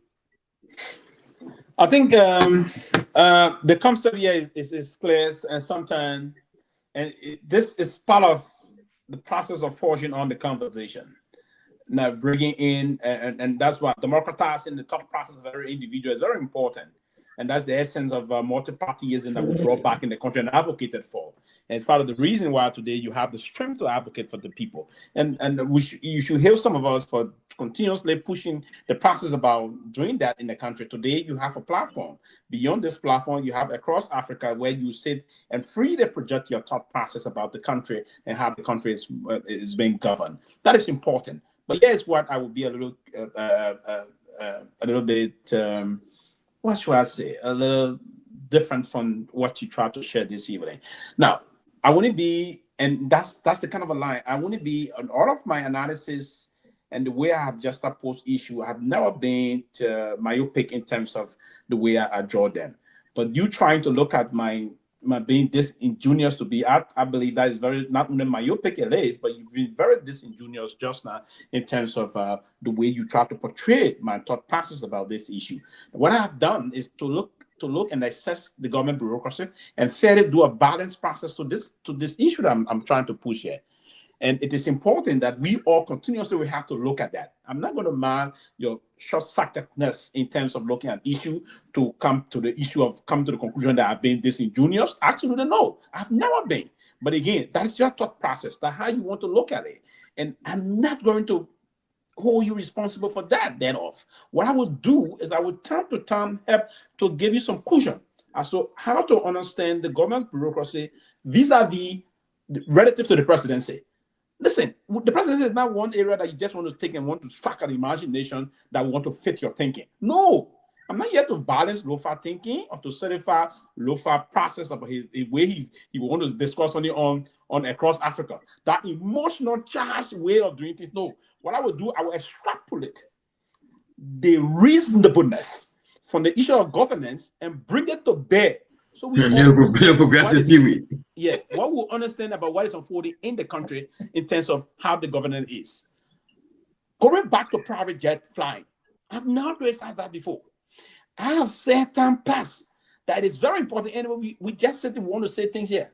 If we were to do a balanced analysis about, for instance, the president traveling with 20 persons, and you have most of the government officials flying with the president, is flying business class. If you are to do that calculation, it is very reasonable that we have the president fly a private way. You're there, rent and pay that amount to go and come, then to fly most of the delegation members in business class and economy premium and the rest of that. That is reasonable. I have never been a critic of the president, the past president that appointed me, that I was privileged to have served under. I think Grace, I defended his reason of flying private jet numerous occasions. When I headed the new progressive movement of Liberia at the time, very critical. I criticized President Sirleaf of even flying on. There was a time I was on Air Brussels, President Sirleaf was on Air Brussels. Coming back to Sydney, I felt the president, I saw the danger because, the president, she was that kind of people-centered leader, right? The president we're on a flight of almost 380 plus passengers. You have the president of our republic on the plane. I criticized that decision. And when I met her, there was a time I met her on a conversation. I said to her, Madam President, why is it you always, in some time, always travel on a commercial flight? You know, she said sometimes, they update this, they did that. I come there, the day, but it is very much okay. She said, I didn't even know, because what did the grandpa would think? Leaders want to send that way. President said, I didn't even know that if we even spend more money flying on Air Brussels, because they agree the president is flying from Monrovia to New York via Air Brussels. We have sometimes maybe 9 or 11 ministers of government trying to hold, most of them because as per the travel ordinance. Now, bureaucracy is a set science. We do have a travel ordinance, and the travel ordinance says every head of institution will have to fly business class. Every head of institution will fly business class. It is in the travel ordinance, Julius. I'm not bringing that over. It is within our travel ordinance, and they will fly business class. The rules of our country also state the president of the republic and the vice president will fly first class. Now, so if you're taking 11 to 12 ministers flying business class from Monrovia to New York, probably around 8 to 9, 10,000 per round trip.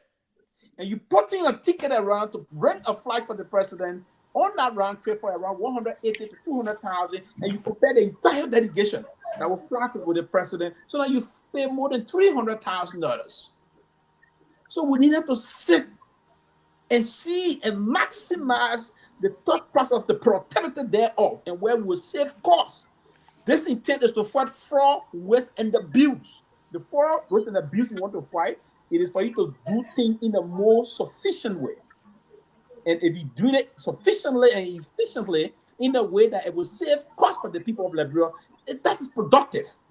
But unlike your counterproductive thought process you're trying to bring to bear here by saying I'm insensitive. No, I'm not insensitive. I'm more of a pro-Liberian process and a pro-efficiency process than the way you want to look at it. So no, listen, I'm not insensitive. Can you give me 30 seconds? I'm not insensitive to people. So please, 30 seconds to leave me Yeah, on. I'm very sensitive, and I will always be sensitive. Yeah, after Lofa, we'll move to Bobby. Let's do this. Thank you. Quickly. When you get any time, you'll give me 1 minute to react to what you I want to ask for 30 seconds, but you can have 2 minutes if you need it. When one speak of a myopic way of thinking, that is what was simply just exhibited here today. You are not thinking in a much more innovative way as to how we can prevent the wasteful spending. Okay, that is why you think it here. You have a gender, the president or whoever is traveling, they are informed of this trip prior to them having to travel. And that's why you can make this reservation, because you understand. You spoke earlier about the fact that Madam Sirleaf also warned you that, look, the optics of it, considering the situation right now, but yet it's still, you therefore went on to say it would be still, hold on 1 second, you spoke. You spoke briefly. I was quietly and allowed you to. Okay. You said 30 seconds.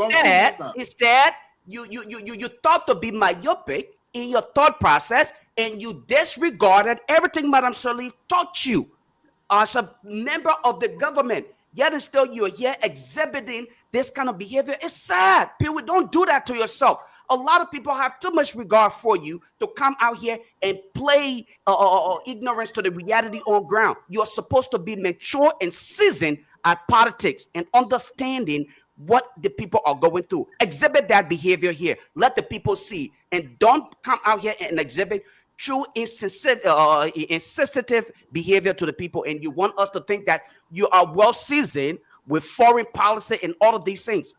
It's not showing up, brother. It's not. I'm sorry. Don't tell me. Show me. Thank you. Okay. Let me just quickly, Dr. Peabody. Other guys got to talk. Let me. No. The guys will talk. Let other people talk. They will talk. If you want to put a talk, they'll start. They will talk. Let me just say this to you clearly. Now, outside the process. Well, if he respond, I will have to respond to them. No. You started. I gotta say this to you. Don't be scared. Let me just say this. I'm not going to respond to you. One of the process of what Madam Sirleaf said, and any other government leader we want to say to this process, president flying on private jet would be very cost effective for our process in terms of a presidential delegation or entire president going on a commercial plane. And let me say this to you. This is not the issue about the abstract statement myopic. I'm not going to go back to it. But what I would say to you, my dear brother, is that if you are to go back to time and look in how the function of the process of government spending has been over the period of years. And when Madam Sirleaf said that, she was very quick in correcting the process. And that's what she said. She said the only thing sometimes we'll do, we'll find them because it's very efficient and effective and security-wise, also for the Liberian leaders to travel via those kind of a mechanism. So the process, and I stand by that the Liberian president should travel via those means, and I also stand and support the process about traveling with effective and efficient government entourage to ensure that we cut costs. And I believe in the same year, ensuring that we have we're fighting fraud, waste, and abuse is important. I'm not going to be part of the process that people will spend extravagant way in governance process. No, I don't believe in that.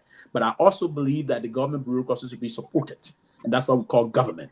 Bureaucracy should be supported, and it is in the law that if you are going until we can go back and change the law and change all those regulations and the rest of that, then I will adhere to that.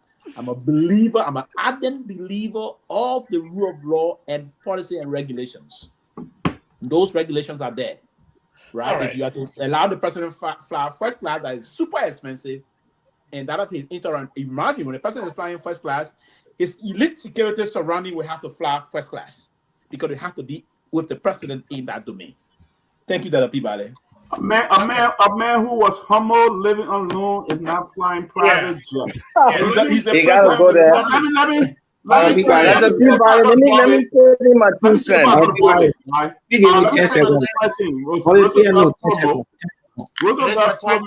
He just sent us $25. He just sent us $25. But Bobby, take over. A man who was a humble, he was living on private, on loan, is not flying private jet all over, and it says in the interest of the presidency. Take over, Bobby. Go ahead. Earlier, I agree with my brother when he talked about, dignifying the office of the president and giving the conference, the nature of the conference itself. It was only befitting that you have certain elements that make up the composition of that dedication. I don't disagree with that. But these are not normal times in Liberia. It was Donald Rumsfeld, the then defense minister, said, you go to war with the army you have. Sometimes people say, if life gave you lemon, you make lemonade. Look at Liberia's situation. All of what you have elaborately pontificated and what my brother Judah is saying, you guys are almost, y'all love Liberia. But the disconnect here has to do with, it's just wrong at this particular time. When there's serious economic stagnation in the country, rampant poverty, sky-high unemployment, there are other tools available at your disposal. Ghana did it before, that Ghana just more closer to Nigeria. The then Ghana president that just disposed, he went on a Zoom call because they were facing high inflation in Ghana. They just didn't have the money to go to be physically present in the conference. Liberia was done the same. Year in and year out, we have budget shortfalls. We have yet to address all of the vexing economic issue that confront us as a nation. In much that we want to dignify the presidency, in much that we want to appear as a responsible nation, I alluded to the fact that we are indeed a cornerstone of ECOWAS because the then late President Togar was instrumental in the formation of ECOWAS. We have to understand that these are not normal times for Liberia. We don't have Air Liberia. We don't have thousands of dollars to spend. We got to cut our losses and then go on Zoom calls. We can use that money, into other areas. So all of these discussions about government spending, and I always say this, is 60%, whatever revenue generate, almost 60+ % is going on recurring expenditure, money used to furnish, government official salary. People always want to be a part of that. The government is the largest employer. So now you see the lack of my brother here advocating for the Barker presidency because he wants to keep his employment. No one is discussing how we can create jobs. We have a thriving private sector where everyone can live and develop their potential to the fullest. But we're discussing the function of government. Some appear as subject matter expert, and it's to the contrary. He talked about the president cutting his salary 40%. The proof is in the pudding. The expression goes. How does that translate into creating a better life for the Liberian people? We don't see nothing. We don't see it. George Weah cut his salary, and yet they will say woeful unemployment, rampant corruption. The people will say reduced to nothing. Until we can address the issue of recurring expenditure and cut salaries of not just lawmakers, but people that profess to be civil servant, especially the minister designated, heads of the autonomous bureaus and agency. We will continue coming here having a discussion and nothing will be done about it. Liberia is a poor country, not because we don't have the resources, because it is poorly managed. And one of the ways that Liberia is poorly managed is through the executive branch. They use it foreign travels and trips to justify our membership on these different bodies. And so look at ECOWAS. They said what they did when they had their shenanigan with Guinea, when Guinea said they're going to withdraw. And it was all the blatant bravado posturing of member state, and nothing is being done. These are things that they should discuss first before even going to most of the conferences. They go over there, it just flows. Sure, I'm sorry. That's where leadership comes in. The edited statement can say, you know what, we have to address these things before me coming with 20 people at that conference. We don't have the money to charter a private plane. I'm just going here. It's way expensive. So, I mean, in much I want the office to be dignified, you have to understand that you don't have the money. I mean, you have to examine yourself and see how best you can, save some money for the Liberian people instead of just jumping in a private plane and carrying 20 or 19 people with you to be on a conference. Okay.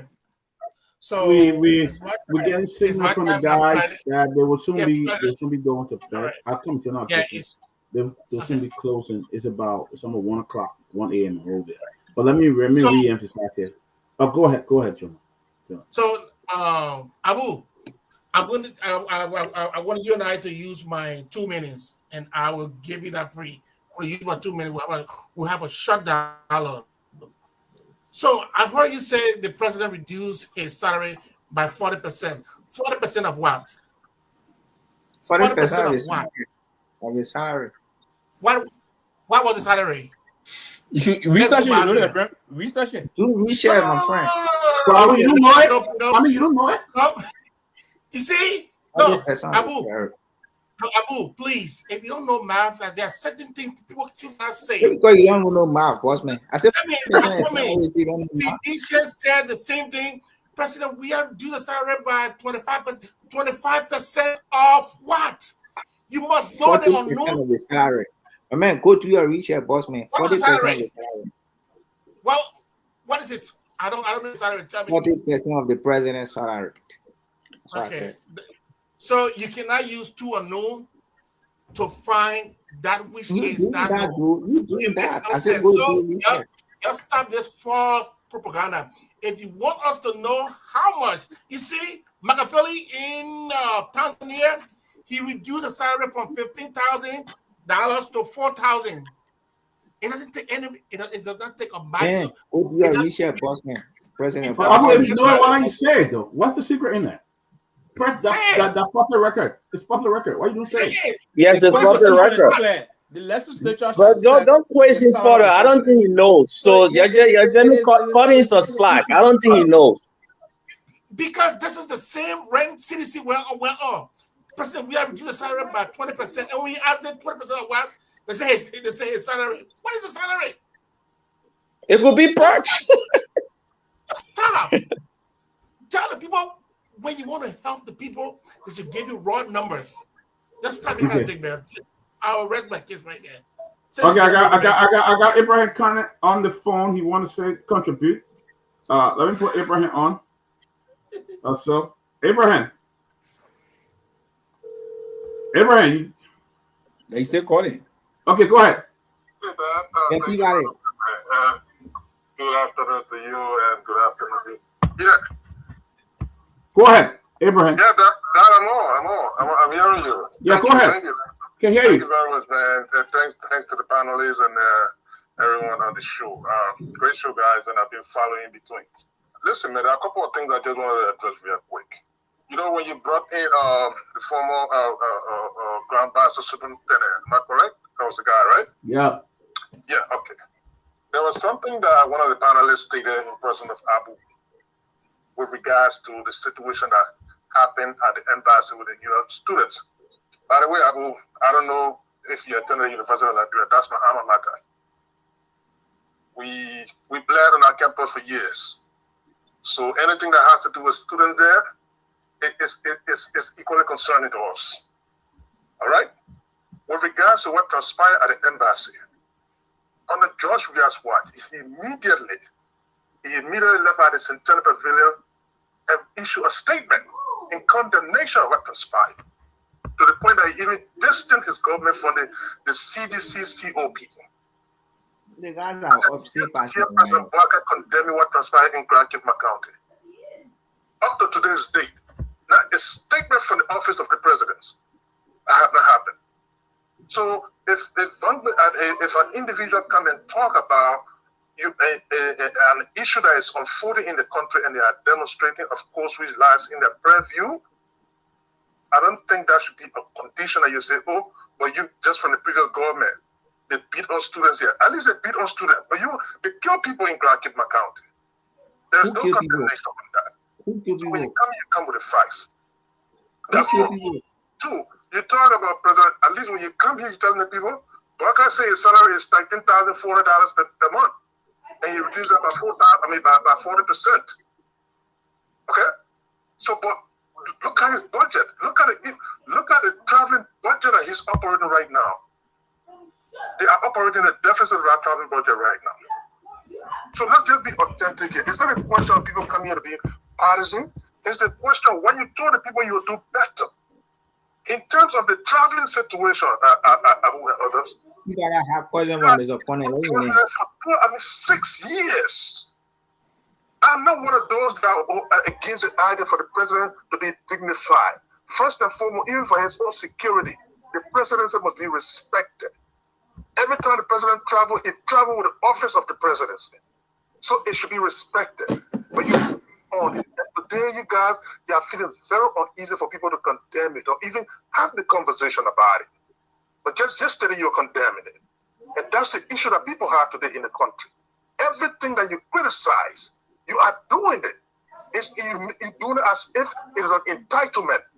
That yes, the Unity Party government is entitled to this, and they must do it unabated. And shouldn't be questioned about it. So there what the debate is, not a question of people being partisan here. And lastly to close, this platform, this closing argument platform, have produced people that in your government today, they were partisans on the platform here. It was never rated as an opposition platform. In the likes of your public work minister now, this was his home. The ombudsman right now, this was his home. And of course, our dear sister Jackie, they came from this platform. So this is not a partisan platform. People just got to set the record straight. But again, I know we could talk. Unfortunately, I just come away from work. I would have really lost the platform. I appreciate the time, man. Thank you, guys. Thank you. Let me ask you. Abraham, we'll talk to you later. All right, guys. The man left already. Let me say that. Let me go back and say this. Guys, people, don't forget, we just got 2 more days for our Christmas giveaway for the guys in Liberia. It's 1 o'clock in Liberia, and the guys are still in studio. We don't pay them. There's just something we want to show as a token of appreciation for them. We encourage you. Other have given. The cash out is there, there, right? Yeah, the cash out is Zelle is there. Other have given to this, and we encourage all our fans that have been watching this show. $10, $20, even $5. You want to give it, you can give it. We want to make sure each of these guys can take the family out in Liberia on Christmas Day and have a decent meal for them. A sumptuous meal to eat and stuff like that. So some of you that have given already, I want to say thank you for a gift. And we'll still accept more gifts. We got up to Wednesday. We want to send the money at least Thursday or Friday so they can have it, because the rush for money in Monrovia can be very, very challenging during the holidays. But let's get back to the issue, guys. Tomalin George. They got in the news that Liberian Nurses Association issued a statement that strike action begins. All nurses and health workers are to stop work until further notice. Well, people are this is coming from the Liberian Nurses Association. I said Liberian Nurses Association. Yes, so I don't know, but I pray that if it is true, it's not a good thing. Now, a good thing. But I saw the press. They had a press conference today, Pewee, and they were expressing. They had a press conference today. I watched the press conference talking about the salaries. About mute you if you say one more word. And the benefits. So it's a serious thing. Yeah, and I pray that I hope this government take heed of it and get serious about it, because they could spread. And I also saw this the Universal Liberian Student Union SUP. Yeah, it's also issue a statement too. It's not a good thing. Yeah, so it's not a good thing. And rescue. Yeah, concerned about it. It's serious. Especially so. I come in, Abu. When you have the issue about generators now, the nurses talk about Project 100 generator today in their press conference. They mentioned it about generator making more than nurses and doctors. So these are serious things, and our national budget is all about salaries and benefits. So if we don't take this serious, I'm afraid I'm worried about the protest tomorrow. I'm very worried because I know people are saying, "Oh, it's a normal thing," but from what I'm hearing, okay, hold on. Okay, yeah, you use my time. Go ahead, my time. Go ahead, brother. Okay, let me see. No, somebody on the line. Go ahead. You live. Yeah, thank you, Tomalin. How are you? And hi to the panelists. Yeah, Kulasco, go ahead. You live. Thank you. And let me first of all stress this particular point. And some of the reason why you see we stay this long are listening to this platform because we believe what you offer and we believe what it brings to the table. And let me just say this to my brother, the new progressive, my dear brother, you wish I'm well pleased. Yeah. There's a doctrine, and that doctrine is he who come with equity should come with clean hands. Absolutely. And yeah, so and the reason why I'm stressing this, and I do agree with you because this is something that I've seen in the past, especially when it comes to Mr. Boakai's travel. And this is something that we should not be finding excuse for, especially with Joseph Boakai being the president of the country. This is something that no level of excuse can solve this particular problem with regards to adding dignity to the presidency. Because this is something that Mr. Boakai vehemently rejected in the past. That Liberia is a struggling country, that this country is going through a lot. People can't find food to eat on a daily basis. You can't find a president who happens to be at that time George Weah traveling on a private flight or private plane to meetings and other places that he was going to. So he rejected it very strongly to the extent where at a certain point in time, they were even calling for protest against the president's travel. So knowingly, for him to come and be the president of the country and not to change it, to continue on the path that President Weah was on, it means that it's deliberate, it's calculated. So he should even bear the greater responsibility. Because if you know that something is wrong and you come and you continue and you know that particular thing has the proclivity to hide people and you deliberately venture into that path, I mean, you are even bearing the greater responsibility and you are the one that's supposed to be held more liable actions because you should be able to correct them, but he has failed to do those things that he said were wrong or the Unity Party said were wrong, and they are even doing worse today. So I don't also agree to Tomalin, Josh. When Tomalin says, other people will not come on the platform. There are a lot of platforms here that also believe that they promote the image of the government, regardless of the circumstances that are surrounding the government actions and inactions. But yet they say, we go there, we provide informations, we some of the lies and propaganda they initiated. So for somebody to believe that because the closing argument is providing an authority to what is unfolding, then you're not coming on it. You're doing it at your own detriment. You are doing it at your own detriment because closing argument has a unique group of people that follow this program. Unique group of people. So if you don't come there, nobody is stopping anybody from coming on any platform. And nobody can stop people from expressing, like one of the panelists said, nobody can stop anybody from expressing what they want to express. People see things differently, and they have the right to express those opinions. And it is left with the Unity Party, like my young brother Abu today is there providing an authority. Anybody has the right to also to come there and provide authority, but you can't say because the closing argument is there and people scared to come there. If you're scared to come there, that's your business. But we will listen to closing argument. We will provide information. We will listen because they are providing an authority to what is unfolding. They are providing alternative to ELBC. They are providing alternative to many radio stations that are also covering government propaganda. So just to come and chip in and make those points clear. So. Kalasco, will you be at the protest tomorrow? Very good point. Very good point, Kalasco. Definitely, I'll be at the protest tomorrow. And as a matter of fact, that protest, I'll be at that protest. My man, Sylvester Pewee, finished sending my co-water money. He said I should buy my water and put it. I will be at the protest tomorrow, and you know it's serious.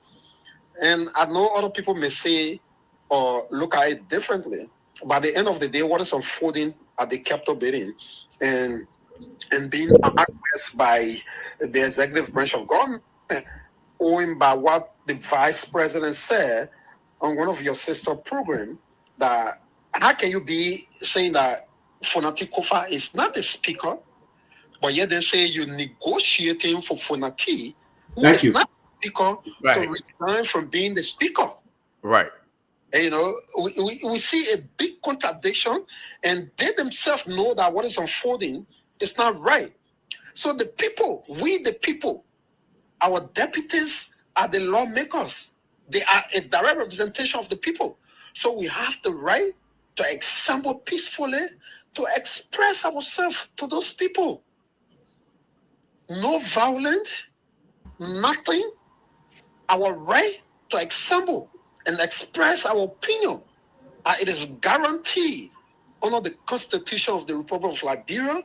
Nobody can take that right from us. No government can take it away from the citizen. So yes, tomorrow we will be at our Capitol building. We will assemble there to express, especially to the renegade lawmaker, that enough is enough. They should govern themselves. So who the renegade lawmaker now? The renegade lawmakers are the guys that are in flagrant violations of the Constitution of the Republic of Liberia and doing it openly and doing it without any remorse and doing it under the ambience of projecting themselves as guys that are protecting the law of the country. But it is contrary to what they are doing. And with the government too. Joe Boakai is supporting that. Of course, and that's the point. And that is, it's disappointing. Honestly disappointing. It's disappointing to see Mr. Boakai, who served as 12 years as vice president of somebody we consider as a political Maradona. Somebody who I don't want to say that about him, but anyway, I digress. Somebody who understands the political situation of our contemporary era, President Ellen Johnson Sirleaf, to serve as vice president under Madam Sirleaf for 12 years. Now, when Madam Sirleaf to boast about serving government for 40 plus years, but yet then stay, you are indecisive as the president of the country. It speaks volume of his character. Look, for me, I'm not surprised. I'm not surprised as something that I said before. I'm not surprised as Mr. Boakai has demonstrated beyond all reasonable doubt that he's incapacitated to govern based on his actions. Mr. Boakai served as when the CPP was there, and when everything came out about the CPP, and I agree with today. Sometimes when wise people speak, people were not realizing at the particular moment. But as time goes back, you will realize, and when you are rational enough, you will realize that what this person said. Say it, Kalasco, right from what Mr. Comey said. Say it. When Alexander Comey said that when the only pot lies in the town, when you take it and give it to old men, uncle and salvation will be the order of the day. What happened in our country today? And we must admit, what happening today in Liberia? Julia, he like that pie. He's too old to lead. You're right, Kolako. He doesn't have the willpower to lead that country. I don't get you be talking about wisdom basket like that. That's not cool, man. But we said this thing. Kalasco, you know, this president. Kalasco, do you think the president is clueless about what's happening in your country? I just believe that it is something that he's not meaning to do, and the Pope just get a willpower to do anything. He's not meaning it. Trust me. When you reach a certain age in your life, you can't go up again. You can only be coming down. Yeah. You can only be coming down. What happened in our country?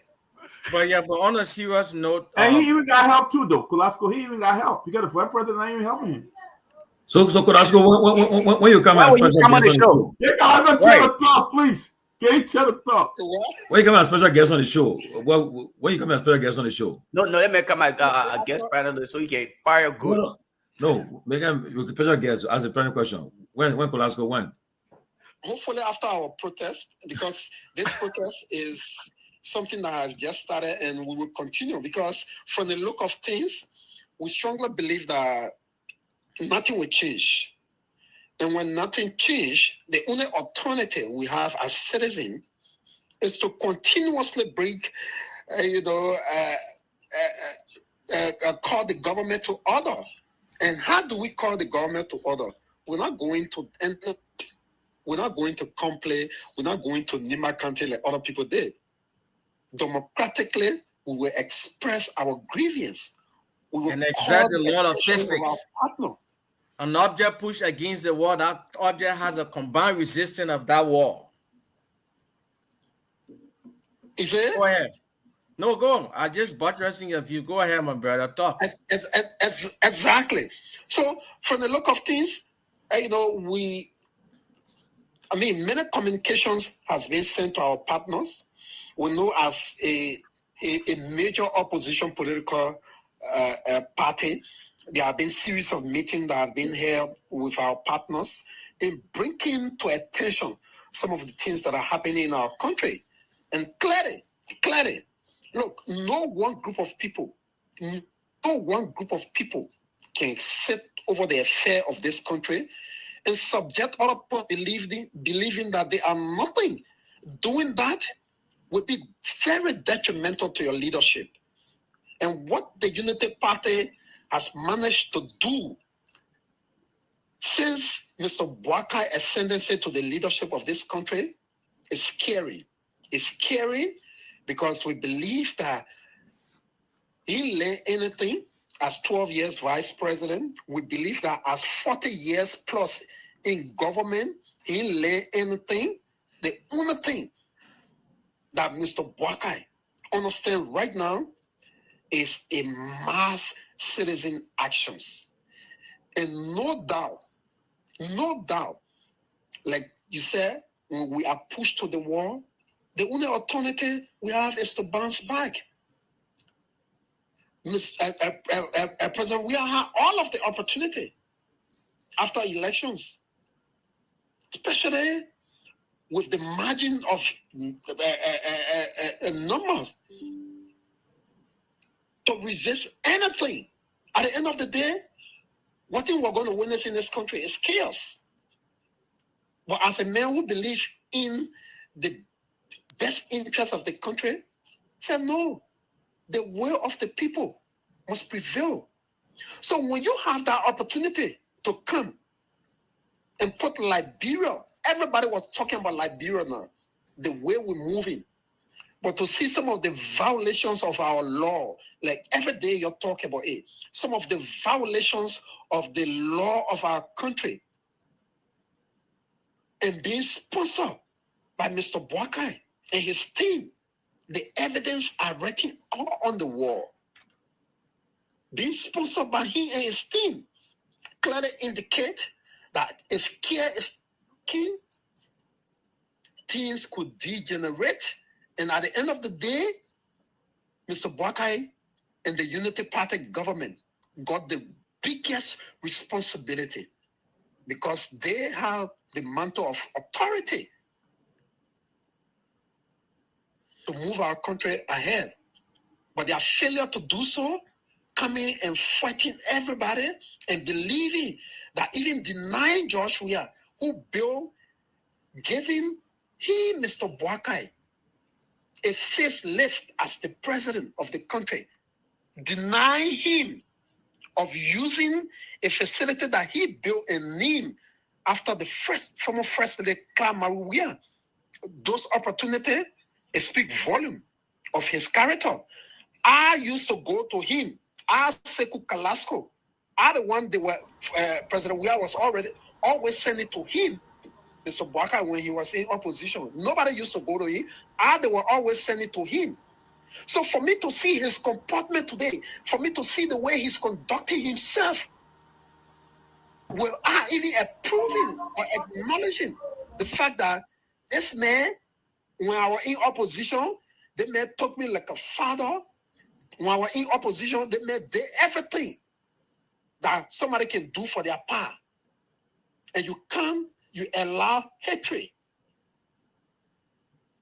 and venom to overshadow your sense of responsibility and speak volume. But again, we just want to say tomorrow we'll be at the grounds of the Capitol building peacefully. So the police has the right to protect every citizen. The police just get a right to defend the renegade lawmaker.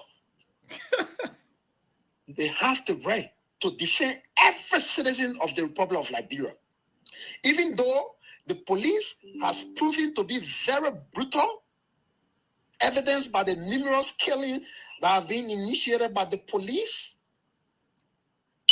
but they have the right to be very, very protective of the citizenry. And tomorrow, they will be tested again. Wow. Because people will be also in their thousands to make sure that the right thing is done. The people coming on to carry on coup d'etat. The people coming on to allow their lawmaker to respect the rule of law. And anybody who coming also to make sure that the government respect the rule of law, those people should be prioritized because they want the country to retrogress. They want us to move ahead. Thank you. Thank you so much. Wow. But Kodasco, you contribute to our guys and Christmas fundraiser, eh? The man come and get 500. I trust you, man. I know you contribute towards it. But that small thing, Sylvester, you give me, I'll but Kodasco, I mean, you made a lot of news tonight. Thank you so much. The guy will do some press release on it and a lot of release will come on the page. A lot of news to be tonight. Breaking news. I reject all but Lofa Julius, I mean, that Lofa Julius, man, that man give me too much hard time in that man, yeah. But I'm glad that we all on the same path. No, that man, he consistent, inconsistent. Yeah, so I forget what I meant. Let me. Yeah, I agree. You beat it down my junior brother Abu. Abu quiet, he's talking, he can't talk. Abu can't talk. I don't know why he passed. I agree 100% to what Carrasco stated just now. And part of what I said, Carrasco, let me reiterate my position here on this process. I have been a component of the process about allowing our head of state The march tomorrow, the poll, it's not easy tomorrow. March. Yeah, it's going to be a huge march. That's why I say I'm emphatically supporting. The issue. I'm telling you, they're not getting enough fun. The reason why I stated to money on this platform, the reason why I said I supported the presidential jet before. Doing that, I supported President. We had 100%. And Carrasco, probably, I do believe you listen. And I also said the reason I'm supporting now, but I've criticized Mr. Bouakai heavily and his Unity Party for condemning and criticizing President Weah for doing this. And I have said this time and again. It was very counterproductive and very foolhardy on their part to come and say what all to say at the time. They didn't understand the nature of governance. And that's how I would say to people, there are basic convoluted issues behind the scene of governance that we tend not to want to know, but we want to discuss those things, and it come back to haunt us. But again, the issue about the protest tomorrow, that's the essence of democracy. Folks should have to go and call on and their government to do the right thing. And I do believe this process, and I support the last time Vanessa Patrick. I didn't know that his whole protestation process was going to be a fiasco. And I contributed to that process. And I mean, we don't have anything, but we will contribute towards democracy. And that's the important aspect of our issue. The intent of this is not to further placate folks. No. The intent is to allow people to genuinely exercise their right in terms of the responsibility, in conformity of our Magna Carta, which of course, in other words, the Constitution of our country. So it's important, and I agree with you, and that we are yet to this tendency, and one of the major elements of democracy is protestation. That's the element of democracy. The democracy itself there's different aspects of it. We have to begin the process of putting the real structure in place so we collectively as people will move the country forward. The president is not doing what he's up to do because the people elected him to do for them. And that's why Article 1 of the Constitution says the power is inherent in the people. So whenever the desire Dr. Peabody, they will come out and express themselves in conformity with the Constitution and in conformity with the due process. So it is important that we encourage these kind of a thing to unfold in the country. They will have to be done. I suspect that tomorrow protests, or when the protest is going to be, I believe there's going to be the will of the people, and this is not an organized kind of a thing that folks are going to do in terms of benefiting one individual or group of individuals. It's of the mass base of our Liberian people, something that we have to encourage collectively. I do support it, and I think the logical process of this process. All right, gentlemen, it's 8:30. We got to go right now. Just one more minute. Let's just close up. It's 8:30. Why are you sunshine my video, man? I will use the time to close. You already got it flow. Use the time to close. Got 1 minute. It's 8:30. Yeah, real quickly, that's my closing argument, for lack of a better term. I thank you so much, Dr. Peabody, for the invitation. My apologies for being a little disorganized. I hope I can make it back the next time and try to be, give the show the respect it deserved. I don't think it is appropriate to be going in and out. My liking is not really appropriate. My apologies, and I apologize to all those that are watching. And thank you so much for the invitation. Liberia is all we have, and I want to believe all of us here on this platform would love Liberia. We just are giving different view on how best we can advance our country. And I believe with our collective voices, we can do that. We are at a crossroad and leadership matters. And unfortunately, what is unfolding in Liberia, we were on the impression that Joseph Boakai could have been the coming vote. At least I didn't believe that, because I know Joseph Boakai. My first vacation job with LPMC was in Lofa County. My then-in-law was Secretary General, but that's another story for another time. So, but I'm just hopeful that we can use our voices to advance the Liberian people well-being, and that we can all, one of these days, come together to see how best we can move our country forward. Thank you again for the invite, and I would hope I will come back the next time and try to contribute to the vibrancy of our nation. Thank you so much, Dr. Peabody. Thank you, my esteemed panelists, for indulging me and for listening to me, and I do appreciate your input. And Dr. Julius, I will call you later on. Thank you. All right, buddy. Good to see you, man. Good to see you. All right, Abu, go ahead. Do your closing. Let's do it. Yeah, as always, man, it was an honor being on this platform. But to the commenters, I want to say to you, the condescending comments you made towards or you make up for strengthening us. The essence of our being here, you may not like what we say, or you run our opinion. It is not possible to have everybody sharing a single opinion. You just have to be a little bit cautious, cognizant of the fact that in politics, everybody may not be supporting the same candidate or the same political party. Short people on this platform, you derogatory statement against people. I think my mind is not right. Should not be saying nonsense. And, we have to acknowledge that abroad as a country, comprised of people from different political parties, different faith, different tribes, different religion, and so forth. Our being here is because of you. Not because of us, because what we say here, you are the one who taking directly for public consumption. You say things here that you may not like. It doesn't say that you should sort us as you want to do it. But again, it follows strengthening us. But quickly, I did not want to talk because the kind of respect I ask me, and I want to reciprocate that at all times. That's the reason why I did not question him, and I won't do that. As a proponent of networking, I believe that somebody who is kind of according me respect, I should reciprocate that respect. That's the reason why I did not ask. You have a lot of respect for him, and that's the reason why you heard him saying, "Take care, take down my young brother." So I think it was nice being on the show, and it was great as always. Thank you, Chief. All right, quickly, I'm just gonna say the same. Great show. And as always, glad that you guys will actually volunteer your services to Liberia. And let's continue to do what we do in the best interest of Liberia.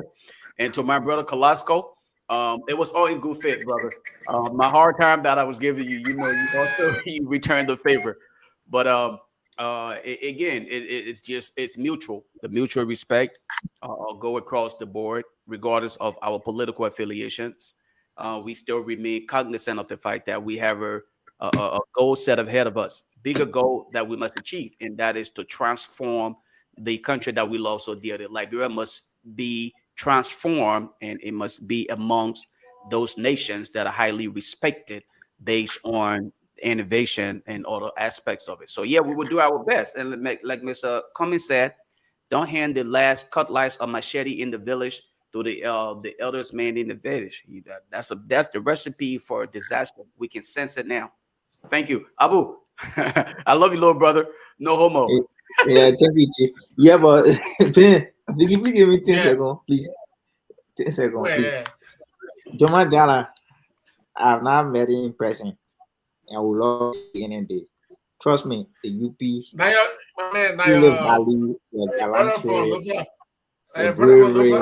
and for all of the support you have given to our party.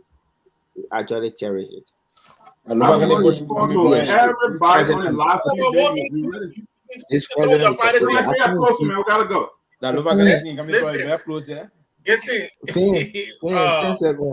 So it could be a show, Jallah, this president is supported. Will not feel you. All of the promises he made to the poor Liberia as of next year. Abu, now. Why you jump behind the conversation, King? Abu, thank you very much, man. The next time you talk about anybody's salary, please let us know what is that salary that we can find the missing figure. Thank you very much. I'm done. All right, guys. They say only JDJ and GFK hospitals are operational. Other government hospitals outside the capital are referring patients to the two hospitals. These are all. Abu, I would have said it. They'll have a son somewhere in town. Where you came from? Okay. Take a joke. They have ministry just send supply to the rural hospitals. This is what I'm about to speak to. Supply and pay. Which one important? This is not a good. How can you be paying a bachelor degrees nurse $150 a month? If it is something inherited. If it is true, every day you inherit. Every day you inherit. If it is true that there's a potential go slow action pending or already in full swing by nurses or health practitioners in our country, this is a very worrying development, and it's going to be a very terrible news to the country, particularly during this festive season. What this may do, it may just trigger widespread actions across the professional side. You are big man. Let me say this: your people for Isaac Jackson. He said he narrowly escaped death as a result. Yeah, his car shot or broke while driving to work. You're keeping your prayers, okay? Isaac Jackson. It happened today. You reached out to him. He said he narrowly escaped death as my car shock or someone broke while driving to work. So, man, it's very cool in that place. Particularly the speed and basically in the region he finds himself, where the roads are now very, very much impassable somehow due to bad weather, snowfall. My best wishes about we wish you God guidance and protection. God guidance and protection, basically. And thank God, it's part of the prayers that you even navigated that successfully. So best wishes. But quickly, to end here, it's not a good development, as I said. The state will have to do everything because we don't want this thing to happen. Past time, this government, other government, celebrated for other government to fail and for these things to happen. Now, you see, and that's the process there. So to find yourself in this situation is a very difficult process. And Madam Sirleaf did, the past government now and navigated this very well.